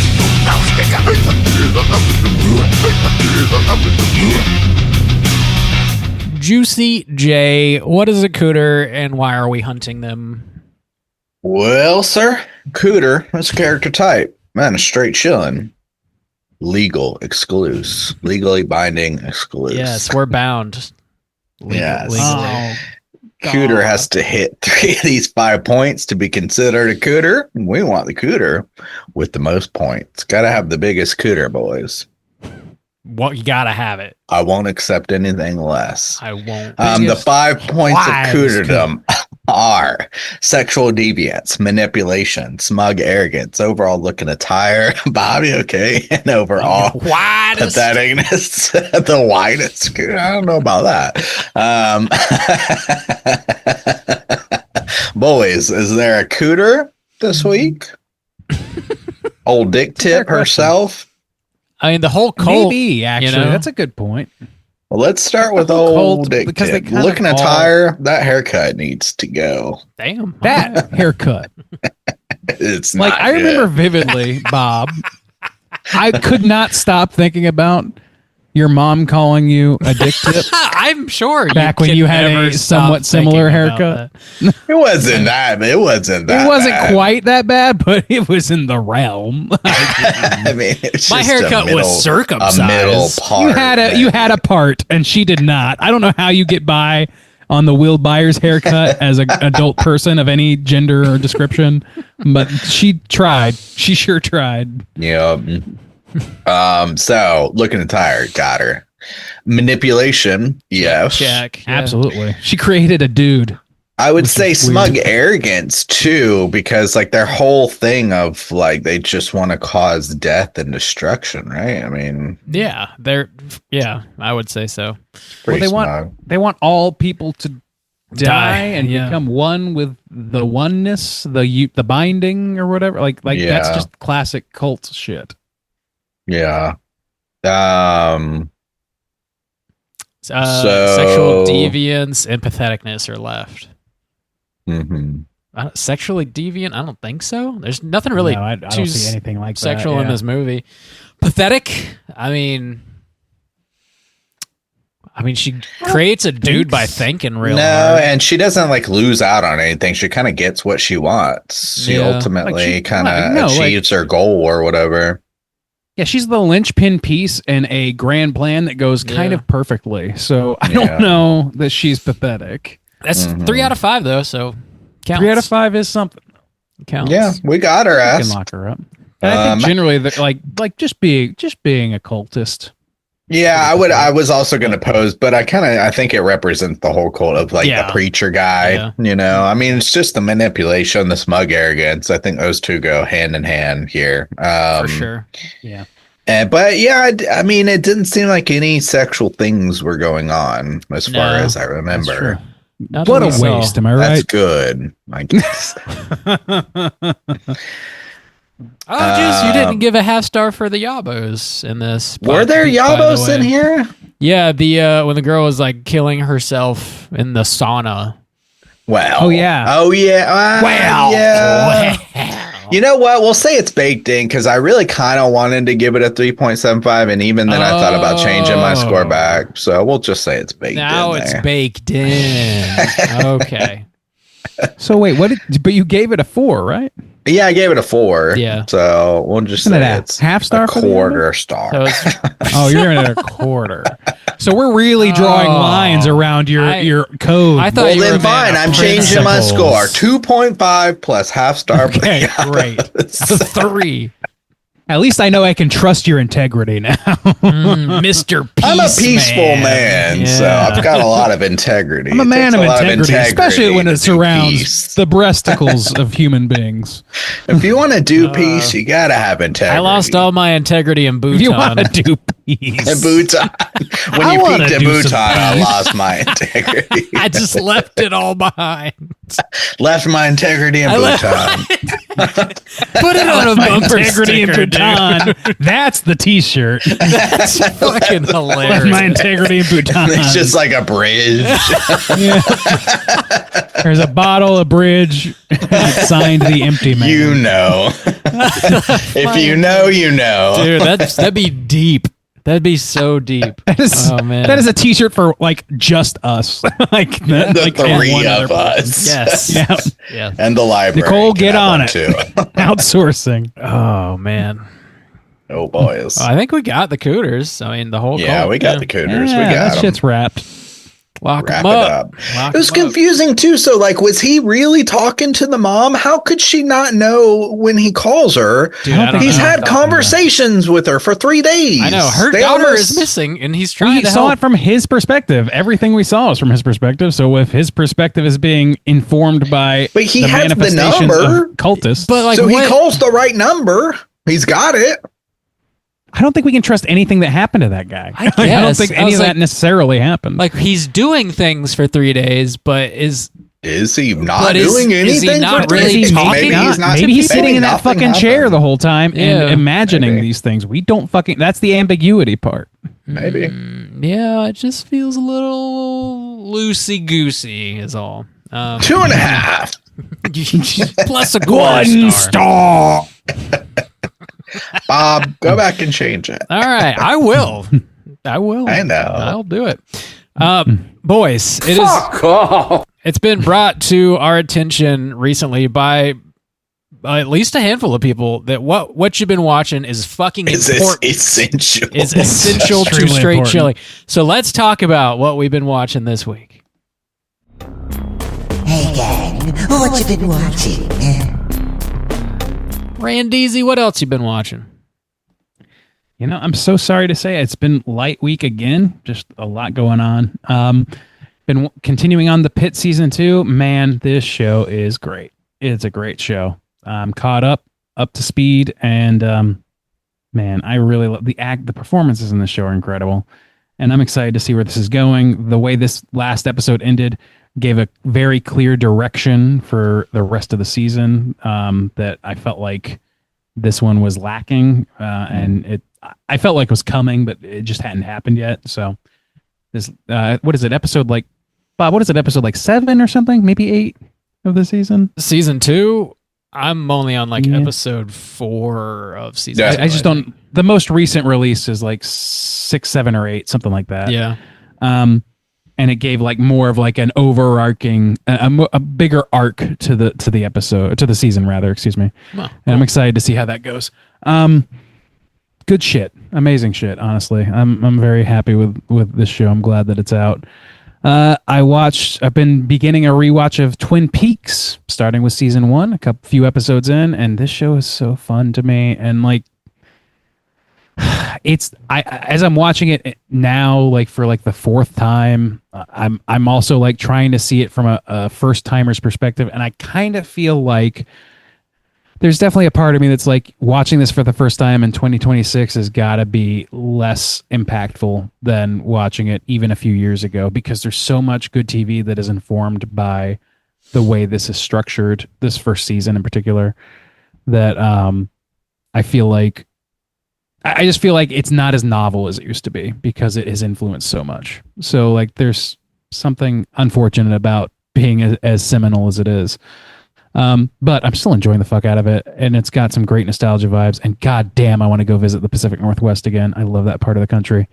Yeah, I'm enjoying that. I watched 2 films. One was Send Help, which, Bob, I believe you released a mini episode on. Yep. And I had great fun with that. Lots of laughs. Fucking Sam Raimi. Leave it to Sam Raimi to turn the Triangle of Sadness into like almost a slapstick comedy at times. Like, it's fucking ridiculous. I love Triangle of Sadness, but this is like the less thinky, more snot and viscera themed version of that, and I love it for that. It's very fun. Now, Rachel that's McAdams the one with the poop-filled boat, am I right? Yes. That is the one with the poop-filled boat. There's no poop-filled boat in this one, I'm so sorry to say, which is somehow the less viscera version of the equation. So, it's a Sam Raimi movie. I'll just leave it at that. Yeah, no, I had a lot of fun watching this. Beck and I watched this together, and everybody's laughing at the right times. Like it's the perfect Sam Raimi vehicle because the stakes are very clear, high, and also like can be taken to very weird extremes while still grounding it back to like somewhat normal personality traits. I liked it a lot. And then second, I watched a new film called Fall that's on Netflix, which is about these 2 young women who climb the 4th largest structure in the U.S., which is a TV broadcast tower that's decommissioned, and get trapped at the top. They're like, what is it, like adventure climbers or whatever, and one of them has lost a husband and is trying to go through like a thing, trying to do it as a healing thing. It's kind of got a Descent vibe a little bit, but like the thing about this movie is that it is very, very clearly amongst the cadre of films that Netflix and others are pushing out that is very plainly and obviously meant for multiple screens, because everything that happens is laid out verbally. Every fucking thing that happens is laid out verbally throughout the course of this movie. Everything, every beat is explained. Every motion is described. It's a little bit frustrating in that way. And it's definitely a little long, even at 97 minutes or something like that. But all that said, not the worst movie in the world. It has its moments. It surprised me a couple times. And, it's always challenging to make a movie that's like more than a bottle episode. It's like a fucking the smallest bottle imaginable. It's 2 characters trapped on the top of a thing. And for the most part, you never leave that structure. So challenging. I'll say that. But ultimately it nets out to be something that I think would be acceptable for, preteens on a scary movie night, that sort of thing. It's all right. I think that's it for me. Yeah. Scarier Soju, what about you? preteens. Yeah. Soju, what do you got on your docket? The first film, I've got a few things. The first thing I watched was a Korean film from 2012 called The Concubine, which is described as a historical erotic thriller film. My favorite. Suck it on, chill it out. Something like that. But yeah, it's essentially it's kind of got like a political element to it. You got the king and the queen, and the stepmother is not related to the current king, and so she's got to bring in this woman to influence him, and all these kind of things. And there's several it's part of the erotic thriller elements of it is there's a lot of focus on having an heir or whatever. So apparently when the king first takes a wife and then concubines later, they literally have like these advisors on the best way to conceive a son, I guess. So they're like, sire, first start in this position and stroke the breast and enter the queen. Like, it's just really ridiculous and kind of funny. But yeah, that was pretty decent, pretty interesting. Get your hand off my penis! Don't do that. Next film I watched was a new horror film from this year called Primate, which I ultimately did a mini cast on, so keep an eye out for that. And what I will say is I was actually pleasantly surprised with this film. I think I had a lot of good things to say about it in my mini cast, but it's essentially about... It's kind of like a creature feature, a little bit, about a family that lives in this remote location in Hawaii, and they have a pet chimp that ultimately starts to go wild. So, yeah, it's pretty fun, actually. Pretty fun flick. The next movie I watched was another Korean film from 2002, so quite a bit older, called Oasis, not the band. And this is from really one of my favorite Korean filmmakers. He's the director who did Burning in 2018, I think. It's been on a poll or two. And yeah, this one was really tough movie to watch. Really good, really good. But it's essentially about it's a love story between the man. He's like very mentally disabled, very mentally limited, and he just gets out of jail, and he was in jail for manslaughter. He accidentally hit a man while driving a car and killed him, and he goes to apologize because he really doesn't have the mental capacity to kind of understand. And the daughter of the man has, what is it, cerebral palsy or something like that. Yeah. And she can't really take care of herself, and her family kind of like neglects her and like slightly abuse her a little bit. And then they like fall in love, or like he starts to kind of take care of her or whatever. It's really sad. It's a really tough, sad movie to watch, but it was really good. But just, I was like, man, never want to watch that again. But it's good in a very sad way. And just say it's a social commentary, you know, it does a lot talking about the disabled and things like that, and kind of critiquing Korean society at that time for their just general kind of misrepresentation and neglect of that group. But yeah, it was good. And the last thing I watched was that movie. I don't know where it's from. I know it's shot in Morocco, but I think it's Shirat. Oh yeah, I've heard of this. Yeah, it won some award at Cannes Film Festival last year. I can't remember, the jury award or something like that. But yeah, it's shot in Morocco, and it's quite interesting. So the premise, the way it starts off in like this opening is at least another like 25 minutes or something of the film, is there's this dad and his son. They show up at this rave in the middle of the desert, and it's really, the setup is really fucking cool. And the music plays a huge part in this film and makes it like quite interesting, unique. But they set up these huge speakers in the middle of the desert, but it's in between these mountains, like those like kind of steep, sharp, not like mountain peaks, but like those like plateaus almost that used to like flat style. Yeah. So they're like straight up walls, and like the sound, I guess, bounces in between them, and it's just like, rave music, like techno house. I don't know the difference between electronic music, but it's just like bumping the whole time, and they play it but even as they go throughout the movie, this style of music plays throughout. But he shows up, and they're looking for his teenage daughter who went missing about 5 months ago at one of these raves. So they're hoping to find her, and they don't find her at this rave. But the whole thing is like, some people tell them, oh, there's this even more exclusive rave after this one, like further out, even more like out in the middle, harder to get to, desert or whatever.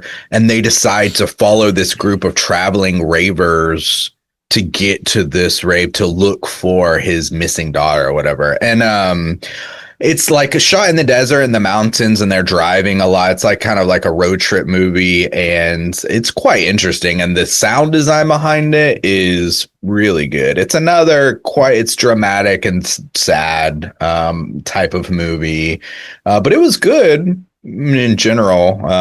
Another film I probably don't want to watch again, but the color palette too, you know, they have some sunsets and some sunrises and like driving through the desert at night. It was quite beautiful, actually, for someone who doesn't really like to look at the desert. Yeah. Sound design, though, really was what made that film really awesome. But that's all I've been watching. How do you spell the name of that movie? Sirat. Cool. So I think if I had to guess, it's Shirat, which in Arabic, I guess, means the path or the way. So again, it's kind of like taking like a journey to this exclusive rave, and you know, it's just the way there. I guess that's the main focus about like getting to this next rave. Cool. So, yeah, cool movie, interesting movie. Bob, what you been watching, my guy? Mostly rewatches of just random shit this week. So I threw on The Skeleton Key, which I hadn't seen in a few years, with Kate Hudson. New Orleans set movie, really Louisiana. Most of it takes place in like this rundown like mansion in the middle of the bayou. And this is just in the bayou. Ha. It's like a really great, like moody, like Southern Gothic type horror movie that has to do with hoodoo and just like great vibes in this movie. I really, really I have a great time every time I watch it. It's like it gives haunted house vibes, but it's not necessarily like a haunted house movie. Kate Hudson plays sort of like a live-in caretaker, and she is looking after this man. She's like a hospice worker. She's looking after this man who's on his deathbed, and his wife is maybe up to some nefarious things, and Kate Hudson's trying to figure out what's going on. Would definitely recommend checking that one out. It's I've never seen that, but I didn't know that she was in that, and she's also in that Mona Lisa and the Blood Moon. She must have some sort of affinity for New Orleans, because those are both New Orleans focused. Perhaps, yeah. It's on my like short list of host picks for this year. So I might end up picking it. I've never watched it before. Neither of you actually, guys have seen I know the name, yeah, but I've never seen it. Well, that's interesting. All right. Interesting. Good stuff. I threw on Cool Runnings because I was just kind of scrolling and came across it. Hadn't seen it since I was a kid. Love a good John Candy movie. Also, the Winter Olympics are happening, so it seemed like the right time to revisit Cool Runnings. So I will watch this instead of the Olympics. Yeah. Dude, every time the Olympics it's always curling. Like, I don't think I've seen any other event. It's just I was watching it. It was curling too. It's always on. Yeah. I've seen so much curling. It's out of control. Yeah, I watched Korea. Just I happened to be watching Korea versus China. Korea won, baby. Oh, take that. yeah. curled as good as anybody can curl. Those ladies sure know how to curl. Hell yeah. It was women's curling. Well, I assumed. Did you? Yeah, cool Runnings. It's great. It's a great family movie. Super, super goofy, silly, fun. John Candy killing it, as he always does. I also rewatched Scream 1 and 2, getting ready for the new Scream movie that's coming out next weekend. So threw on some good Scream movies, 1 and 2. Is it this weekend or next weekend? Like this Friday, upcoming the 20, weekend? Oh, Friday, okay. February 27th. Oh my god! My god! Last thing I've been watching here, which is something new, that Dexter Resurrection show. I started watching that. It is 10 episodes long. I'm about 3 episodes into it. Whenever I wrap it up, I'll probably do a mini cast on the whole season. Thank God. I'm very disappointed in you. We got March covered, baby. Yeah, it's so far I'm enjoying it. So far it's pretty good, actually. So there's you've got the first 8 seasons of like Dexter, the original show proper, and then they did Dexter New Blood, I think is what it was called, which was kind of like a proper ending to the original Dexter story. And I thought it was actually quite good. Substantially better than at least half the Dexter seasons I thought before that was the prequel show, because there was a prequel show. No, that's what Bob's talking about now. Yeah, well, so no, then there was a prequel. So they did like the 8 episodes of Dexter, and then they did like a proper like ending season. New Blood. Okay. And New Blood, New Blood. And then they did like First Blood, I believe, was the prequel. Okay, that's what I was confused about. The prequel season, which wasn't terrible, but 1,000% unnecessary. Oh, I thought that's what you're talking about now. Okay, so there's was another thing. Yeah, there's another thing that they're doing.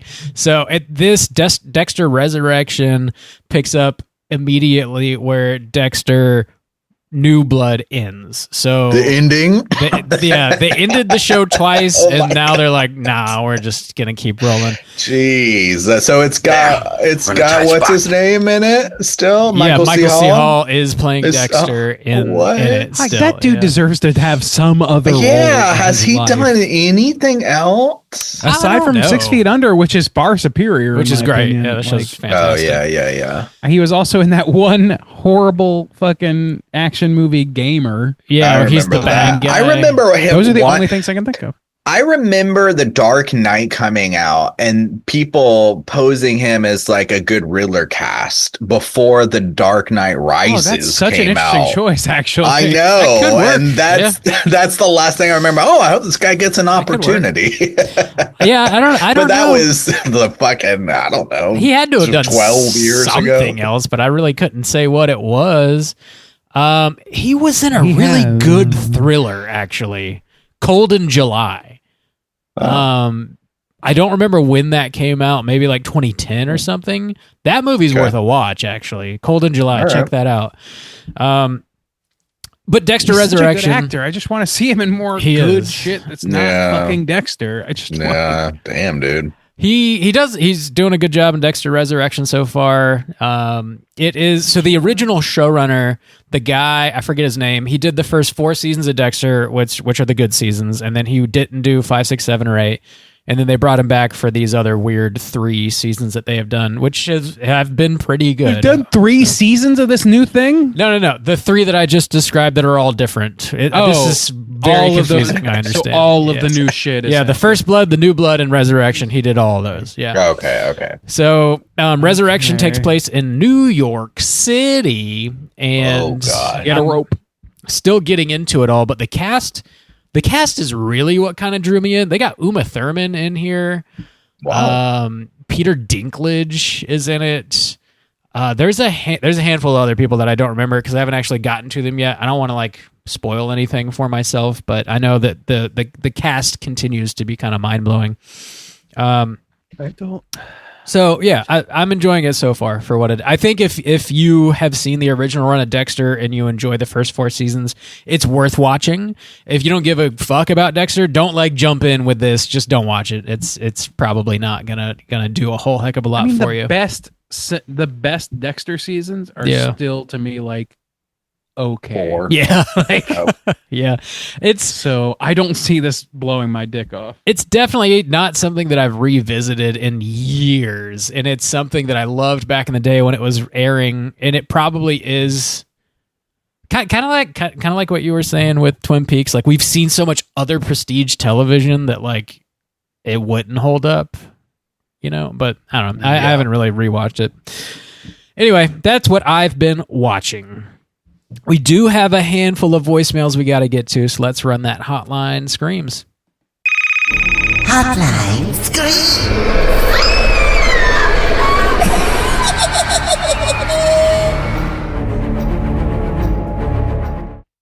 If you guys are listening, would like to call and leave a voicemail to be featured on next week's show, you can hit us up at 904-638-3231. First up, we're going to hear from our friend Jules. Let's hear what he's got to say. Sure, it's your boy Jules. What it do? Hey, I just want to let you guys know, awesome what you're doing. What was the prompt again? Hidden Gems. Yeah, The Empty Mang's a dope film. I remember I watched that on my cell phone and could really like see, I don't know, the filmmaking quality to it, the colors, the color grading, like all that stuff was kind of coming through. That's a cool movie. It's a good movie. I think that's a really big hidden gem, well worth your watch. I just want to call because I'm going to cry to you guys. Like, I got sober, then I relapsed. I just need you boys. I want to do a prompt for next week. I want to do a handsome boy contest, and then the contestants are Randy, Bob, and Soju. And who's the handsomest boy? I'm not sure.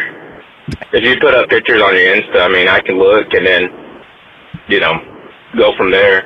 I just want to say I love you guys. I don't think you understand how slept on, like, the what you've been watching part is very important. Sometimes I don't even listen to a whole episode. I just listen to what you've been watching. It means a lot to me. Yeah, I don't know. I bought me like 5 chili dogs, and then I wondered why the fuck I bought 5 chili dogs. I bit into like half of one, and I was like, the fuck am I gonna eat like 4 more chili dogs? I'm struggling. I need you guys. Please start chili. My favorite movie is Hereditary. Keep up the good work. Love you guys. Bye. Man, them chili dogs, they'll do some shit to you. Sucking on chili dog. Hell yeah. Yeah, thanks for calling, Jules, man. This came in late last week, maybe. So it's been 4 or 5 days since we received this call. So I hope you're doing okay, Jules. Yeah, man. Yeah. Yeah, I really appreciate you giving us a call and, giving us some love, and hope you're doing okay now. Yeah. If there's anything you're really struggling with, and this goes to anybody really, like, there's resources for that. You said some stuff that we're not qualified to really give a whole lot of commentary on, but there's like hotlines and stuff for folks that are going through shit. 1-800-662-4357. That's like for addiction, for any basically, like, as far as I can tell, like, kind of more or less anything that you can go through. That's a .gov hotline for folks that need to get some resources. So anyway, just putting that out there for folks that might need it. But otherwise, like, man, the handsome boy contest, I don't know if these boys are ready for the waste I will lay to them if they put us into a competition together. Damn. I also don't appreciate the catfishing of our pictures on Instagram. You just got to put them up there. I don't know. How are we gonna know? How am I gonna evaluate you unless I see at least a quarter of your butthole in this Instagram It's not like post? we have hundreds of YouTube videos that have thousands of hours of us talking.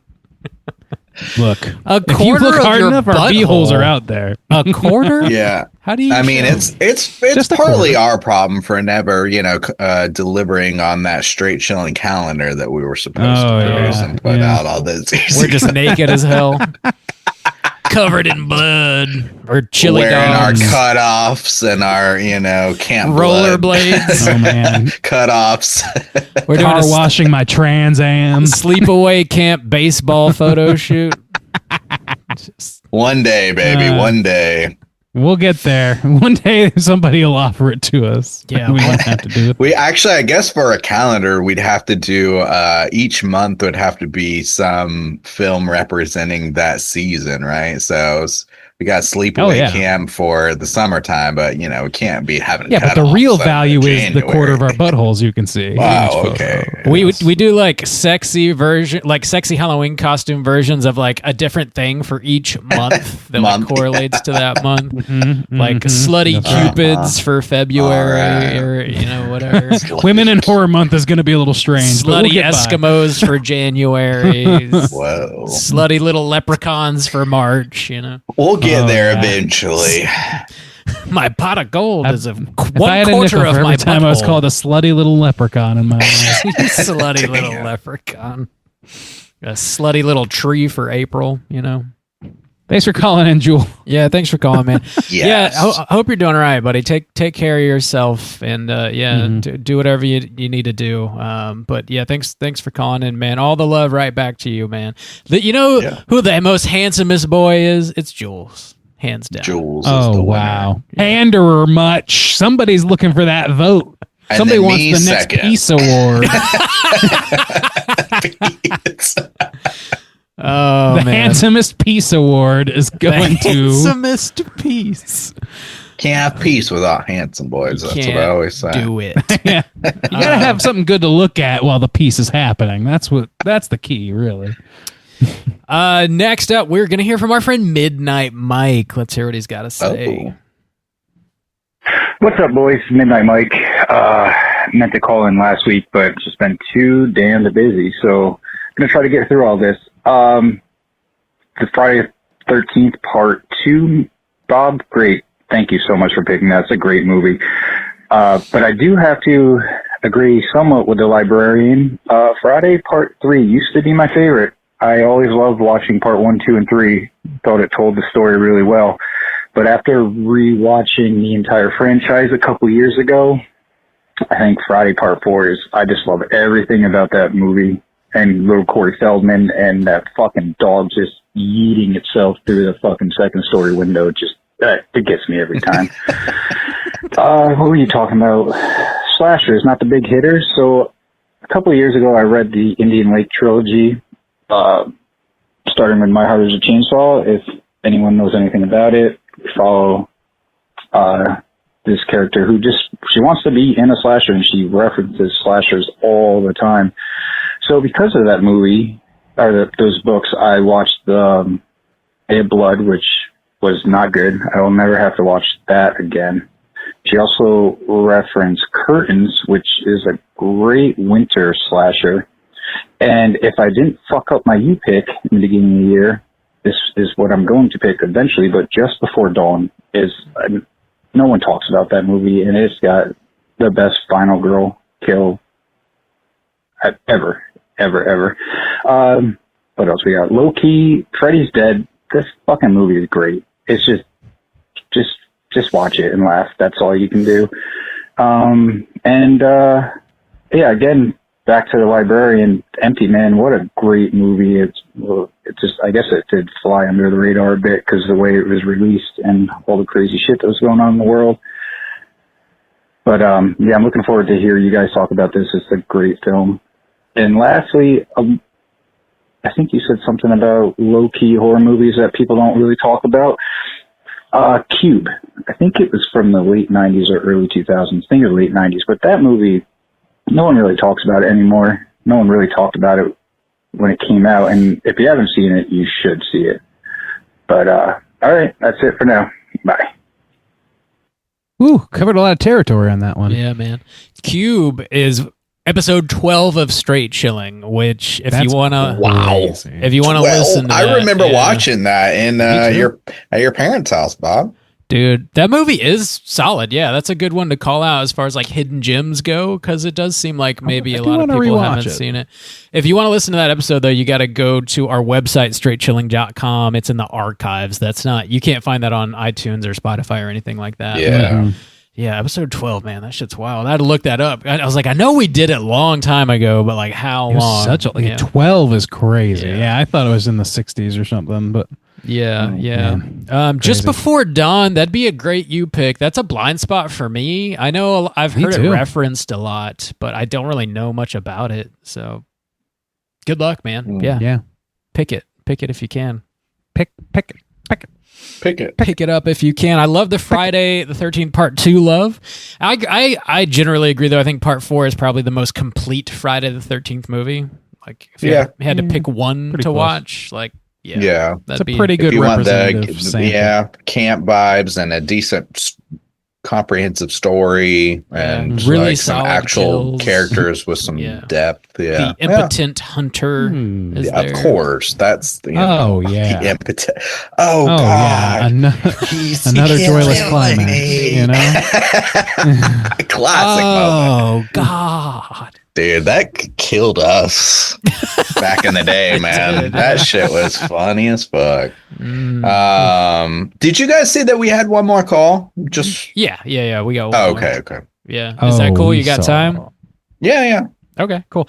Well, thanks for calling in, Midnight Mike. Definitely some good picks, some good shouts outs there.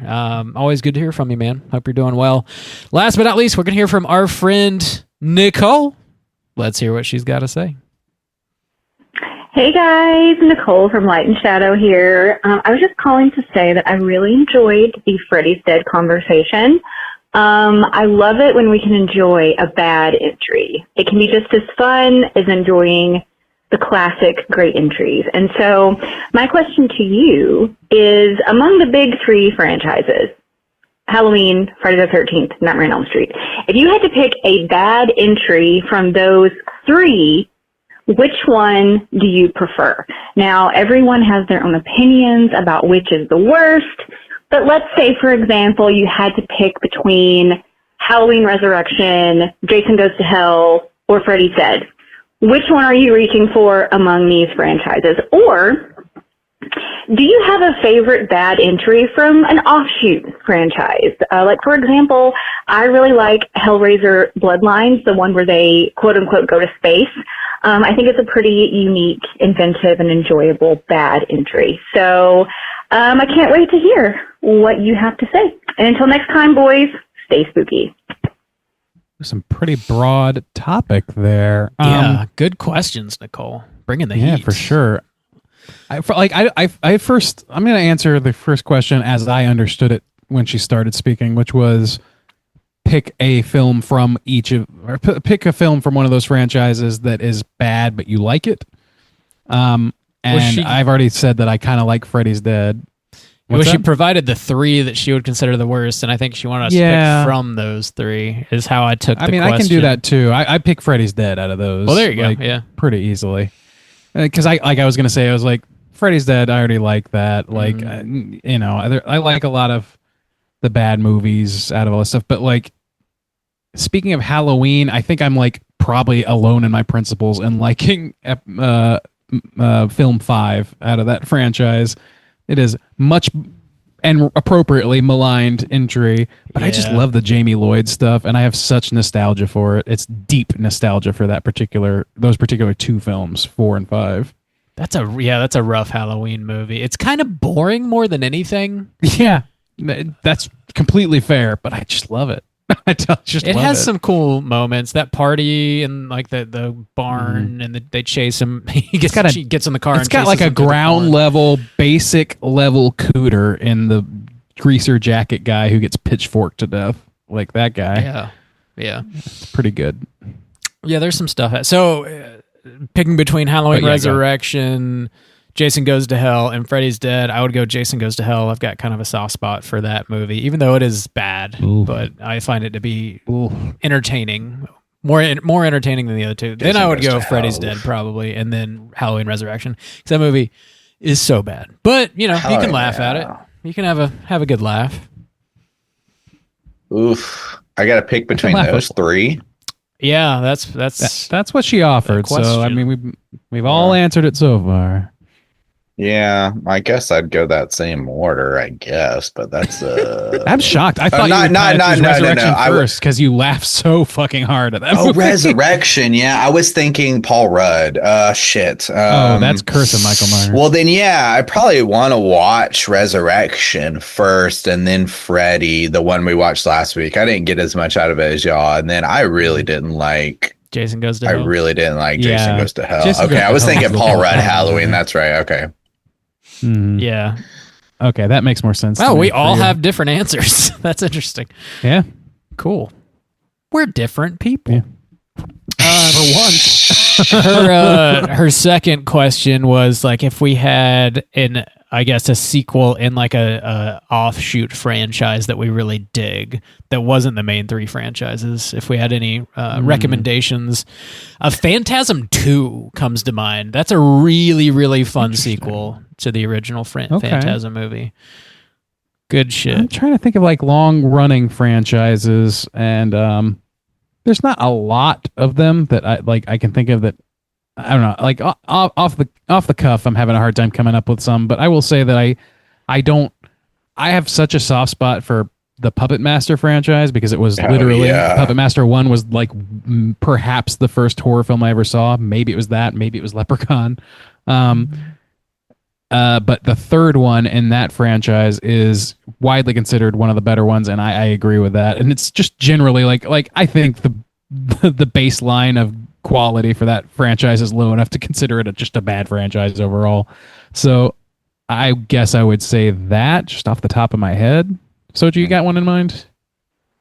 A tough one. I thought about like Chucky as well. I don't hate the third entry into the Child's Play franchise, which is often franchises forgotten. I haven't like gone through. Like I haven't gone through the whole Hellraiser franchise. I haven't gone through the whole Child's Play franchise. So yeah. It's a tough this one. Isn't necessarily like an offshoot. I mean, the Scream franchise. We'll be talking about it next week. I love Scream 4. I think that's a great sequel. You do love Scream 4. Yeah, Scream 4 is not bad. I'm like, yeah. It's the Craven return to form, I would say, and the last of it. I don't know. Yeah. It's a tough question. Like it's broader than you think on first blush. Sleepaway Camp 2 is pretty solid, actually. I've still not seen any but the first one, and I haven't either. Ginger I can't think of Snaps anything. 2 is actually a pretty solid sequel. If you haven't seen that, I would recommend that. Oh.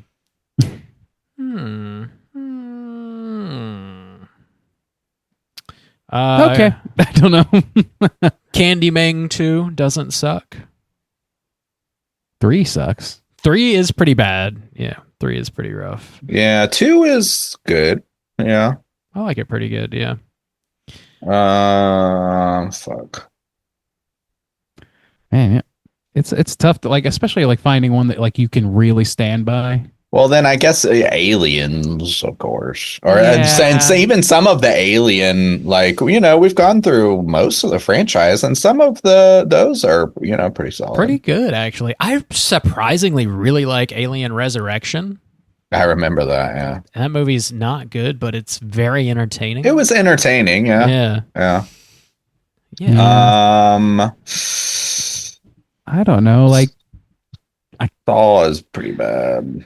Texas Chainsaw Massacre is bad. Paranormal Activity has some. Yeah. That's a good one. The third entry in that is not bad. And then, like, what is it? Ghost Dimension? Rob, you and I watched one of them. One of the latter seasons. Yeah, the movies. fifth one, which I think was the Ghost Dimension, was like. I think that was the one set in South America or something, or in a Spanish-speaking area of some kind. Yeah, so I don't think it like was South that. America. But yeah, it was like way better I don't than remember, I like, it's thought. been Or a no, while. the marked ones. I think it's called the marked ones. Is it the marked ones? Maybe that's the Yeah. one, yeah. There's a live stage production Paranormal Activity movie now. Excuse me. Know that. There's a stage-produced Paranormal Activity entry that is canonical to the fucking franchise, apparently. I don't understand how that can work. I'm deadly curious about it. Texas Chainsaw 3D, the one with Daddario in it. Not a good movie, but pretty entertaining. Definitely not a good movie. I'd throw that one out there. Do your thing, cuz, for that Do moment your alone. thing, cousin. Do your thing, cuz. So yeah, I like that question though. Solid it's a question, tough Nicole. I want to copy paste that. Actually, throw that out there for next week. Psycho 2. Dude, Psycho 2 solid. Yeah, Psycho 3 isn't bad either. It's not bad. Psycho 2. Psycho 98's amazing. Actually, I'd throw that out there. Is it though? Is it? Yeah, call in next week, 904-638-3231. Let us know if there's like an offshoot franchise. It's not one of the main 3 slashers that has a sequel that you would stand by, that you would, stand on business, as the kids would say. What you got? The kids say that? I don't Kids, think that you're in a they position to talk tell about me it. what the kids say. We talk about it a lot. Also, I want some Scream hot takes or some Scream rankings or some Scream info, whatever. Just, you got to say some shit about Scream. Let's do it. 'Cause we're Just talking about scream. Call in and scream. Just please. actually scream. There it is. Yeah. We're talking Scream 7 next week, so it's going to be a Scream. Just, let it rip. Let it rip. All right. That is our show. Check out Scream 7. Get ready for next week's show. Until then, as always, all you mother truckers, please keep chilling.